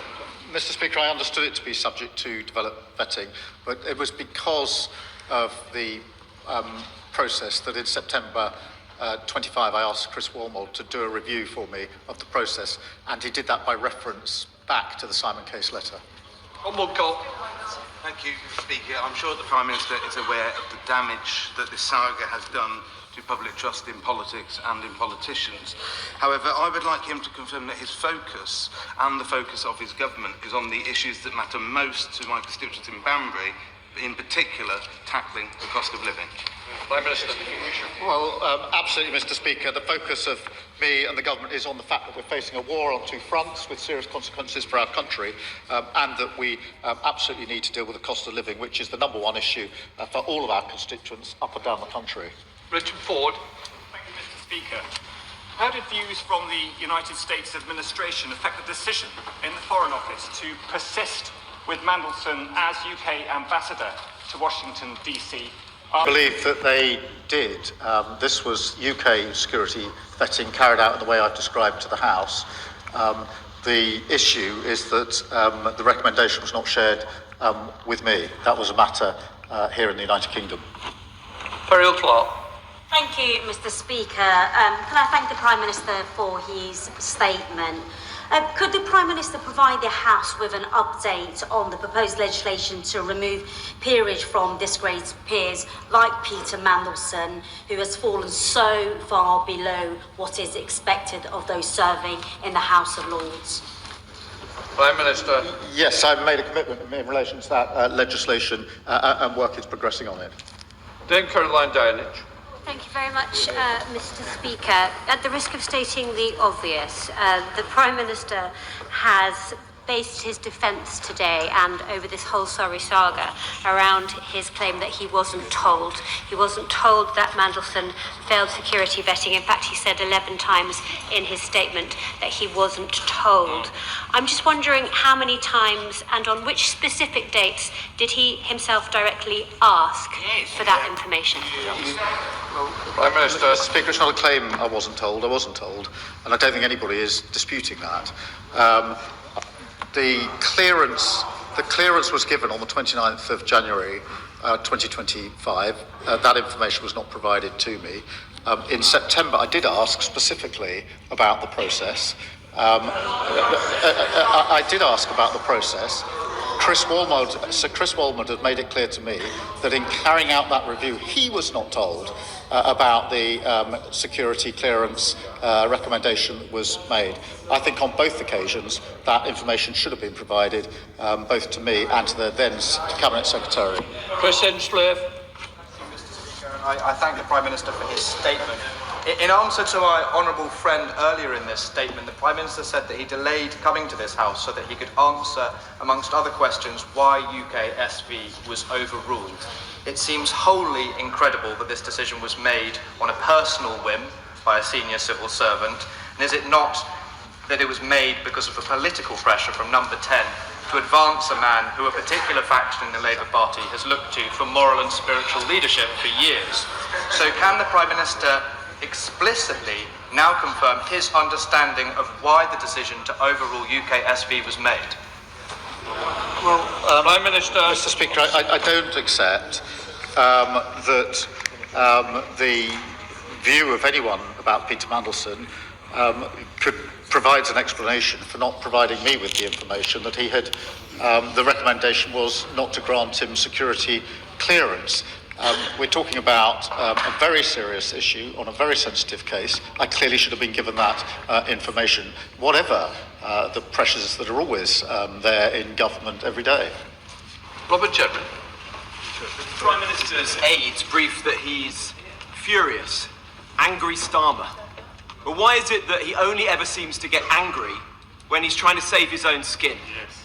Is he not angry about the 600 men who crossed the English Channel on small boats on Saturday? Is he not angry about the people who are queuing up for fuel at the forecourts and can't afford the Chancellor's taxes? Isn't the truth that his government is now so paralysed that its only agenda is cleaning up the mess left by the paedophile pal, Peter Mandelson? I think any minister of any government that hadn't been provided with this relevant information would rightly be frustrated and angry. Emily Darlington. Thank you, Mr. Speaker. I wanted to take a moment during the statement to focus on the young women who were exploited, abused, raped by Jeffrey Epstein and his friends. Years of being trafficked for rape, no one to turn to, and years of people not believing them. The idea that Mandelson would call Epstein's conviction wrongful is disgusting. And I cannot imagine how it felt for the survivors to hear that. The PM was right to sack him, so can I ask the Prime Minister to take the opportunity again to say to those young women that this House believes them and this government stands by them, and is he confident that no person with financial or personal links with sex traffickers would receive DV in the future? Can I thank her? And she's right to focus on the victims in this, and that's why I started this statement by making it clear that this was a judgment error on my part, and the apology I have made is to the victims, because I know the impact that this will have had on them, who have already suffered so very well. I do agree with her, and can I thank her for making sure that the victims are central in this, as they should be. Councillor Andrew Morrison. Thank you, Mr. Speaker. The Prime Minister's been on his feet now for nearly 2 hours. So can I put it to him that the most charitable explanation that can be put forward to explain this sorry saga is that it has been a bad, probably terminal case of the three wise monkeys. See no evil, hear no evil, speak no evil. Yes. Prime Minister. Mr. Speaker, I've set out the procedure in some detail. Information should have been provided to me. It was not provided to me. If it had been provided, I would not have allowed the appointment of Peter Mandelson to proceed in the way that it did. Joanna Baxter. Thank you, Mr. Speaker. As we have heard, it is absolutely staggering that vital information on UKSB recommendations can be withheld from ministers taking decisions. Can the Prime Minister assure the House that in the review he is commissioning, that we examine whether any other instances in which UKSB recommendations against granting DB status, whether there are any other instances of that over not just the period of this government, but the last 14 years, because they have potential to have very serious security implications. Well, I do think that needs to be subject to the review, and that's why I've put, amongst the reasons I've put the review in place. Christine Jardine. Jardine. Thank you very much, Mr. Speaker. It must be clear to the Prime Minister that many of us in this House are totally scunnered with this whole mess. But believe me, that's nothing compared to what I'm being told in the doors in Scotland by voters who feel that they expected and were right to expect more from this government after what they were promised. We've focused on process today, but the Prime Minister wouldn't have had to come here, wouldn't have had to stand at the dispatch box, answer all these questions if he had not made the decision which he accepts was wrong, to appoint Peter Mandelson. That's the root of this whole thing. So having accepted responsibility, what does the Prime Minister think the consequence should be for that, and how do we restore faith? Can I just help the Prime Minister and help everyone in the room? There's a lot still trying to catch my eye with a lot of time. Please help each other. Let's speed up the questions. Prime Minister. Well, Mr. Speaker, I've accepted the error judgment on my behalf, but I was not provided with information. Had I been provided with it, I wouldn't have made the appointment. Kim Johnson. Thank you, Mr. Speaker. This morning, the Scottish Minister said that to deal with an unconventional US administration, we needed an unconventional ambassador. So, Prime Minister, does unconventional now mean appointing a man to a senior position when we know his lies, his corruption and misconduct has provided corruption at the very heart of our democracy now? And can the Prime Minister tell us when he first knew of the evidence and the advice and why he ignored it? Please, let's get other people in. I first knew last Tuesday as I've set out to the House. John Mayor. Thank you, Mr. Speaker. Now for the third time of asking.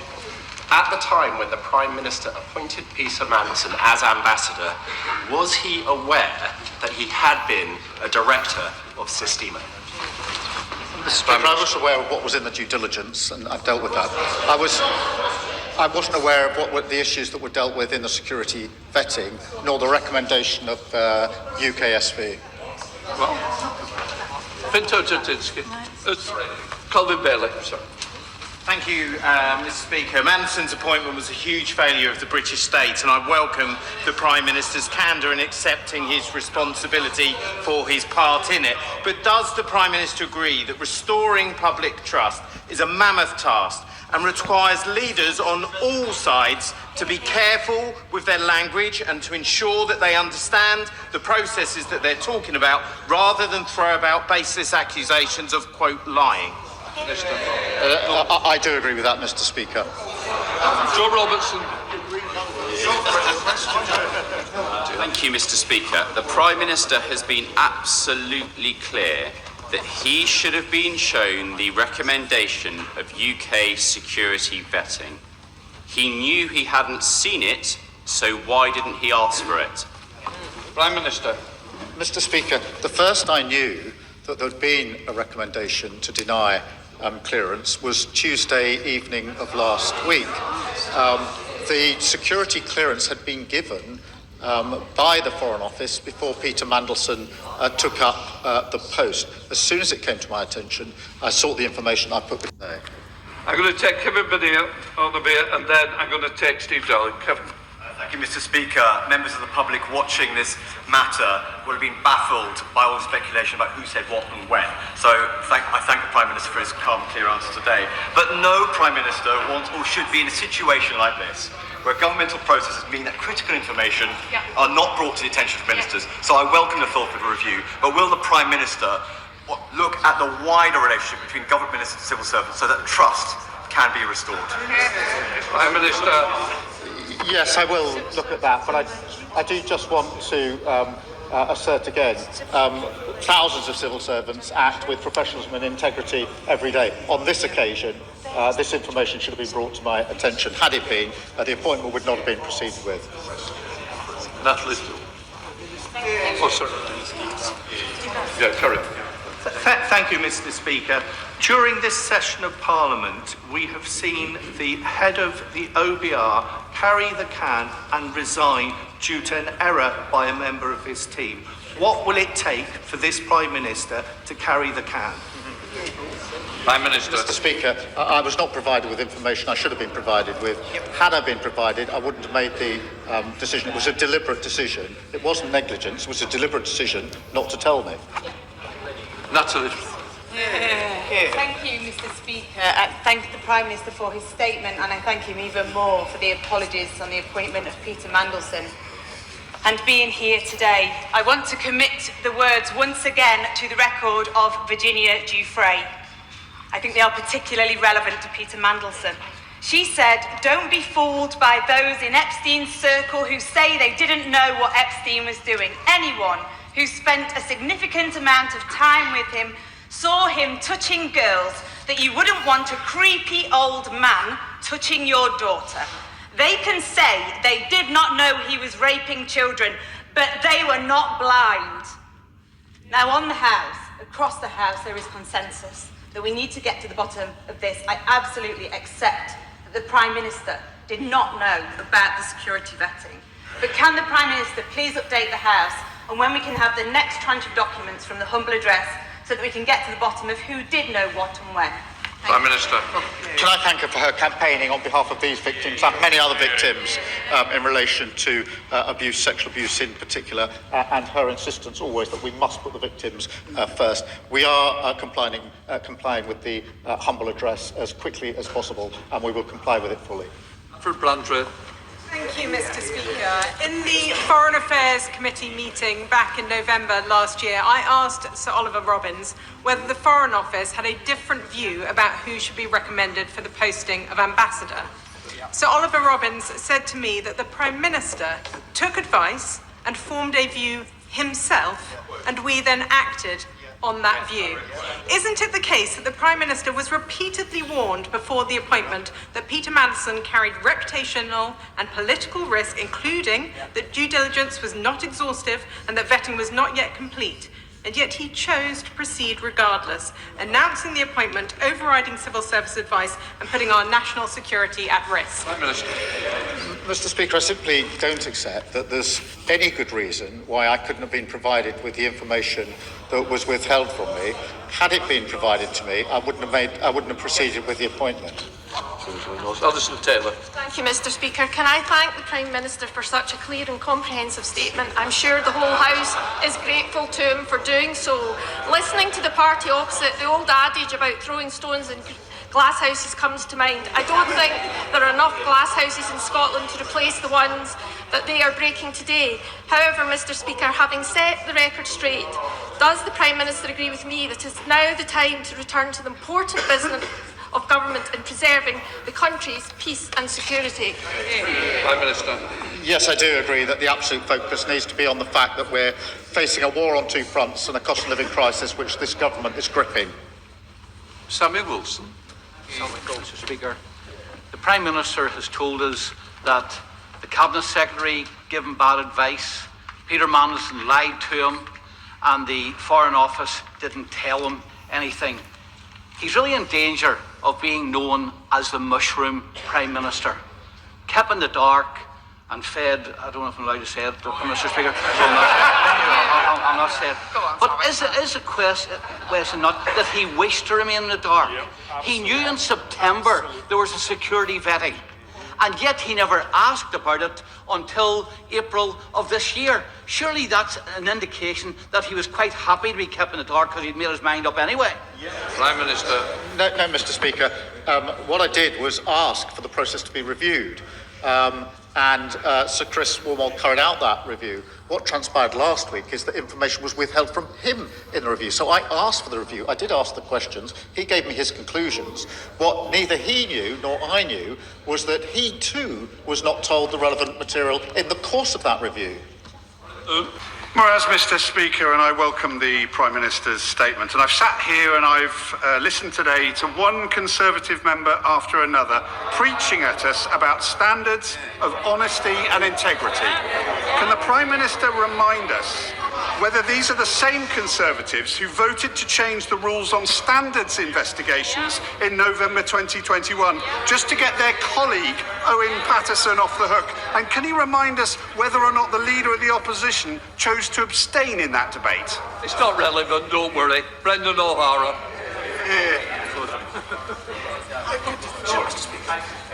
Most reasonable people have concluded that if the Prime Minister knew and he inadvertently misled Parliament, then he should resign. If he didn't know, then he's running an incompetent, shambolic government and really should resign. And if he was lied to yet again, then he's simply too gullible and lacking in basic curiosity to serve as Prime Minister. Is the Prime Minister so detached from reality that he's the only person who cannot see that? Mr. Speaker, the information was withheld from me. It was withheld from the Cabinet Secretary, who was conducting a review on my behalf. That became clear yesterday, and I've set out the facts to Parliament. Sir Desmond Swayne. On the 4th of February, at column 780, my right honourable friend, the Leader of the Opposition, asked the Prime Minister, did the official security vetting that he received mention that Mandelson had an ongoing relationship with Jeffrey Epstein? Prime Minister, yes, it did. What on earth was it that he received that he was talking about, which the right honourable lady referred to as the official security vetting, and he said yes, he had received it? The due diligence report. Thank you, Mr. Speaker. I have a degree of sympathy for the Prime Minister, I truly do, because he set out very succinctly how he followed the processes and procedures. But as a member of the bar, we are taught at a very embryonic stage in our profession that if you take on a client and there's something suspicious, then you contact the ethics line. As a member of the bar and King's Counsel, that would have been a trait that he was all too familiar with. So can the Prime Minister answer the basic question for the British public? Why didn't he take that basic step? Peter Mandelson was granted developed vetting clearance by the Foreign Office before he took up post. It was only last Tuesday that I found out that that was against the recommendation of UK SV. Joe Morrissey. The Times reported last week that you repeatedly sought assurances from the FCDO that Peter Mandelson had passed security vetting. Is this correct? And when did you seek these assurances? Prime Minister, Mr. Speaker, he got DV clearance before he took up his post as ambassador. That clearance was given by the Foreign Office. I found out that was against the recommendation on Tuesday evening of last week. Helen Maguire. Two brief questions. Was the decision not to give Mandelson DV the view of the head of security in FCDO or only that of Ollie Robbins? And secondly, what information did the Prime Minister know after sacking Peter Mandelson that made him change the appointment process so that, I quote, now an appointment cannot be announced until after security vetting is passed? It seems odd to me that this decision was made if the Prime Minister didn't know that Peter Mandelson had failed the vetting process. So what key information did the Prime Minister know then that made him review the appointment process? Well, the decision to grant clearance was made by the FCDO. After, in September, it became clear to me the answers to the due diligence that Peter Mandelson had given were not truthful, and that's why I set in place the various reviews that I did and also changed the approach in relation to when developed vetting checks are carried out. Dave Mandel. Thank you, Mr. Speaker. Is the Prime Minister really saying that in the appointment of Peter Mandelson, he didn't himself consider that there might be issues with his vetting process, given his track record? And isn't it even more incredible that he then didn't query whether there had been any issues with that vetting process? Prime Minister. The fact of the matter is he was given developed vetting clearance before he took up his post as the ambassador, and that was a decision that was taken by FCDO. Zara Sultan. Speaker, in September the Prime Minister stood at this dispatch box and told the House he had full confidence in Peter Mandelson, a man whose relationship with convicted paedophile Jeffrey Epstein was public knowledge. The Prime Minister knew and backed him anyway. Now he claims he had no idea that this twice-fired government minister had failed MI6 vetting, despite journalists putting that directly to Downing Street that very same month. Mr. Speaker, we all know that the Prime Minister appointed Mandelson because he owes his job to him. He appointed him, he defended him, and now he claims to know nothing. He is gaslighting the nation. So let's call this out for what it is. The Prime Minister is a barefaced liar, and if he had any decency left... No, order. Sit and leave. Leave now. I'll name you otherwise. I'd go now if I were you. Leave. I'm not. Leave. I've now named. I've given the option to leave. I'd leave if I were you very quickly. Move before I read it and give me one option. Right, give me that. You have no duties. It's my duty to carry out and control this house. One chance. Do you want to leave now or not? Right. I name Zara Sultana. Minister, I beg to move that the name, the said member, be suspended from the House. Mr. Speaker, call Jane Kitchen. Jane Kitchen. I beg to move that Zara Sultana be suspended from the service of the House. The question is that Zara Sultana be named and leave this House. All those in favour? Aye. Leave. I'm sorry you've done this. I really am. Right. Come on, Rebecca. Thank you, Mr. Speaker. 7 months ago, a national newspaper ran the story that Mandelson had failed security vetting. So how is it even possible that no one in number 10 knew until last week? Prime Minister. A number of inquiries were made. Questions were asked of FCDO, and the answer they gave was the same. They did not disclose to me or anyone in number 10 that UK SV had recommended against clearance. Dr. Pinkerton. Thank you, Mr. Speaker. When the Prime Minister asked his officials in January 2025, as he surely did, perhaps with an element of surprise in his voice, so Peter actually passed his security clearance, did he? What was the scenario that then unfolded? Did Sir Ollie Robbins declare, I'm sorry, I can't tell you, Prime Minister, I'm not at liberty to say? Did he actively seek to mislead the Prime Minister by simply saying, yes, Prime Minister? Or, as seems more likely, did that scenario never take place because the Prime Minister never thought to ask? Mr. Speaker, what happened in January was that developed vetting clearance was given by the Foreign Office. That was the simple fact of the matter. It was only last week I found out the further circumstance I've now set out to the House. Paul Holmes. Thank you, Mr. Speaker. In the box note to the Prime Minister dated the 11th of November 2024, the former Cabinet Secretary, Simon Case, advised the Prime Minister that before appointing a political appointee, he should get security clearance before announcing. The Prime Minister ignored that advice. The Prime Minister's response in that box note is redacted. So I ask him a very simple question. What was his answer on that box note, and will he publish what he said? Prime Minister. Well, Mr. Speaker, I made it clear that my position was that the appointment was subject to developed vetting. I can't, in all conscience, remember what exactly was being redacted. Honestly, well, he's asking me what a redacted... I had done... The process I'd understood to be subject to developed vetting. That's why I asked Chris Warmold to look at the process and reference back to Simon Case. I'm running this 10 more minutes, that's it. Paul Cullen. Thank you, Mr. Speaker. The Foreign Office raised severe concerns regarding Peter Mandelson's links with Epstein, Russia and China in the due diligence report he received before the appointment was announced. The Prime Minister, however, brushed these concerns aside and announced Mandelson as ambassador nonetheless. Given what the due diligence exercise had already flagged, it was surely predictable Mandelson would fail security vetting for those reasons. But number 10 had already told the Foreign Office, before Sir Ollie Robbins took up his post, to proceed with the appointment. Notwithstanding these issues, that's exactly what he did, by putting in place the necessary safeguards. So can the Prime Minister please explain why he's sacked a loyal and brilliant public servant? Prime Minister. Because he didn't bring to my attention information he should have brought to my attention. Had he done so, I wouldn't have made the appointment. Mike Wood.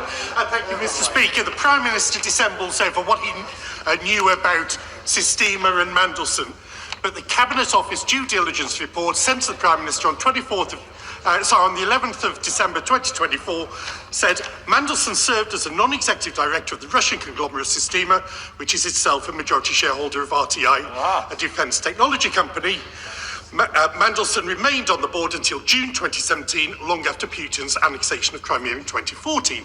So will the Prime Minister finally confirm that he knew that Mandelson was a director of Starmer long after the invasion of Crimea, but appointed him anyway? Very good. Prime Minister, as I've made clear, I did know what was in the due diligence report. I've made that clear to the House a number of times today. I've actually made it clear to the House on previous occasions. Okay, Adam. Thank you, Mr. Speaker. My concern is, Mr. Speaker, that this Prime Minister is going to run out of buses before he runs out of people to throw under them. And the issue is this, because the Prime Minister has said that he will never turn on his staff, and that you should never turn on your staff. Well, Sue Gray scapegoated, Tim Allen canned, Sir Chris Wormald forced out, Morgan McSweeney axed, and now Ollie Robbins is sacked. Will the Prime Minister accept that the buck stops with him, this is his fault, and do the honourable thing? Prime Minister. Mr. Speaker, the information was withheld from me by FCDO in the circumstance I've set out to the House. Louis French. Mr. Speaker, my question to the Prime Minister is a straightforward one. Did Morgan McSweeney or any of your advisers, past and present, know about this issue before last Thursday? No. Claire Young. Mr. Speaker, to override the outcome of the developed vetting process, the FCDO must have been under pressure from someone. Ditching a tried and tested ambassador for a high-risk one seems odd behaviour for a Prime Minister who claims to be so fond of proper process. So whose idea was it, and who was applying the pressure? Mr. Speaker, can I just reject the idea that any pressure is a good reason not to disclose to the Prime Minister that UKSV recommended against clearance for a very senior, sensitive appointment. I simply don't accept that that's an adequate reason, whatever the pressure. Dr. Keir Starmer. The Prime Minister is suggesting that the idea the security services had concerns about this appointment was a bolt out of the blue to him 2 weeks ago, despite the fact that it was on the front page of a national newspaper in September. But my question is not about the vetting file, because we all know the answer the Prime Minister is going to give. Separate to the vetting file, at any stage was he made aware of element of security services raising concerns about the appointment of Mandelson? Prime Minister. No, Mr. Speaker. What I knew was that security clearance had been given by the Foreign Office in the way I've set out to the House. Saoirse Eastwood. Thank you, Mr. Speaker. My constituents in Lagan Valley and across Northern Ireland and across the UK will be disgusted that we have spent this amount of time discussing this issue when it should have been put to the fore the first time it came in the press. Does the Prime Minister understand that every time we do this and we go through this, we destroy the reputation of this place, no matter who the government of the day is? Your party don't even stand for election in my neck of the woods, so this is not party political. This is about protecting the reputation of this place. Do you understand? Prime Minister. That's why I wanted to give the House all the relevant information, which I've given at some length this afternoon. Good job. Thank you. So we have now established that the Prime Minister did indeed know that Peter Mandelson had been a director of Starmer when he appointed him. Why on earth would the Prime Minister be so reckless with our national security to do that? Prime Minister. Mr. Speaker, I've made it clear that I knew what was in the due diligence. I've also made it clear that FCDO granted a security clearance before Peter Mandelson took up his post. John Milne. Thank you, Mr. Speaker. There's a simple question that we still don't have an answer to.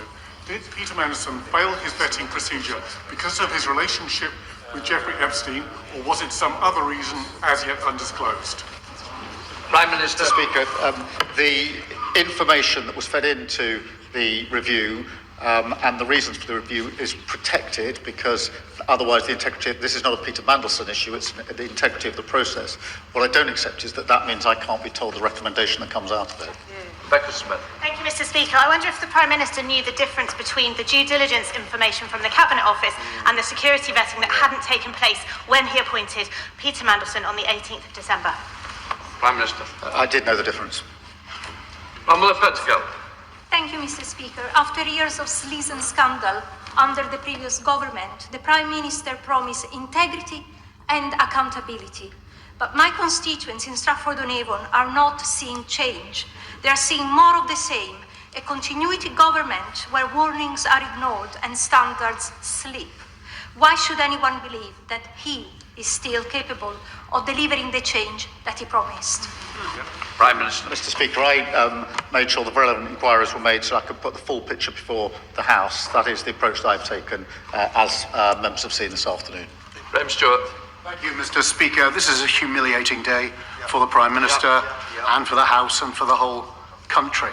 And yet, even still, Mr. Speaker, the Prime Minister isn't being open with us. He's relying on some later inquiry when the Cabinet Secretary told him in writing, in the official briefing, that he must seek a vetting prior to the appointment of a political appointee. That's true, isn't it, Prime Minister? And can you give a straight answer, just for once? As I'm saying, the process was that the appointment was subject to developed vetting checks being carried out. Had I been made aware of the recommendation of UK SV, I wouldn't have made the appointment. What I did after the event was ask Sir Chris Wilmot to look back at the process, which he did according to and by reference to the Simon Case letter, and he assured me the process had been carried out properly. Nick Kruger. Mr. Speaker, if Ollie Robbins could and should have provided this information to the Prime Minister at the first opportunity, as he's said today, surely the same applies to Cat Little and Antonio Romeo and the Cabinet Office officials who sat on this information for nearly a month before bringing it to the Prime Minister when the Guardian started asking questions of number 10. So surely, why does he accept that they needed legal advice to do what he is saying should have been obvious? He sacked Ollie Robbins for not bringing him that information immediately. Why are they still in post? Mr. Speaker, they acted entirely appropriately. They came across the information as part of the humble address exercise. They took legal advice on who it could be disclosed to and disclosed it to me as soon as they got that legal advice. That was the right thing to do. And about subjective. Thank you, Mr. Speaker. On the 4th of February, Peter Mandelson was notified by the Appointments and Interchange Officer from the FCDO that he required strap-level access in addition to his DV. He started the role on the 10th of February. On what date did Peter Mandelson receive strap-level access? Prime Minister. I don't know the precise date, but I'll endeavour to find out. Law. Mr. Speaker, given it's widely known Peter Mandelson has maintained a friendship with convicted paedophile Jeffrey Epstein, close links in both China and Russia in terms of business, sat from 2 government posts, what I really want to ask the Prime Minister is this. What are the unique, defining human qualities of the man I've just described that's so attracted to you that he should be politically appointed as US Ambassador? And why now is he still defending him behind process instead of calling out what's wrong and taking the responsibility and resigning? I'm not defending him behind process. I'm sending out the process to the House. Dr. Neil Shasrihas. Thank you very much, Mr. Speaker. Quis custodiant ipsos custodes. The Prime Minister will know that who guard the guards themselves. With that in mind and holding those in power to account, can he explain why he took more than a week or almost a week to come to this House when the public will have been expecting answers much, much sooner? Prime Minister. Because I wanted to know who took the decision, the basis upon which they took it, and who knew about the decision, so I could set out a full account to the House, which is what I've done this afternoon. Alistair. Does it come to this, Mr. Speaker, that this House and the country is being asked to believe that though he is the Prime Minister, making the most critical diplomatic appointment that the United Kingdom can make, that he, the Prime Minister, in the midst of the raging controversy that provoked, never asked if his nominee had been security vetted? Isn't it that is staggering and incredible? And when it comes to our National Security Advisor, what was his role? What does he know? Could the House be told that?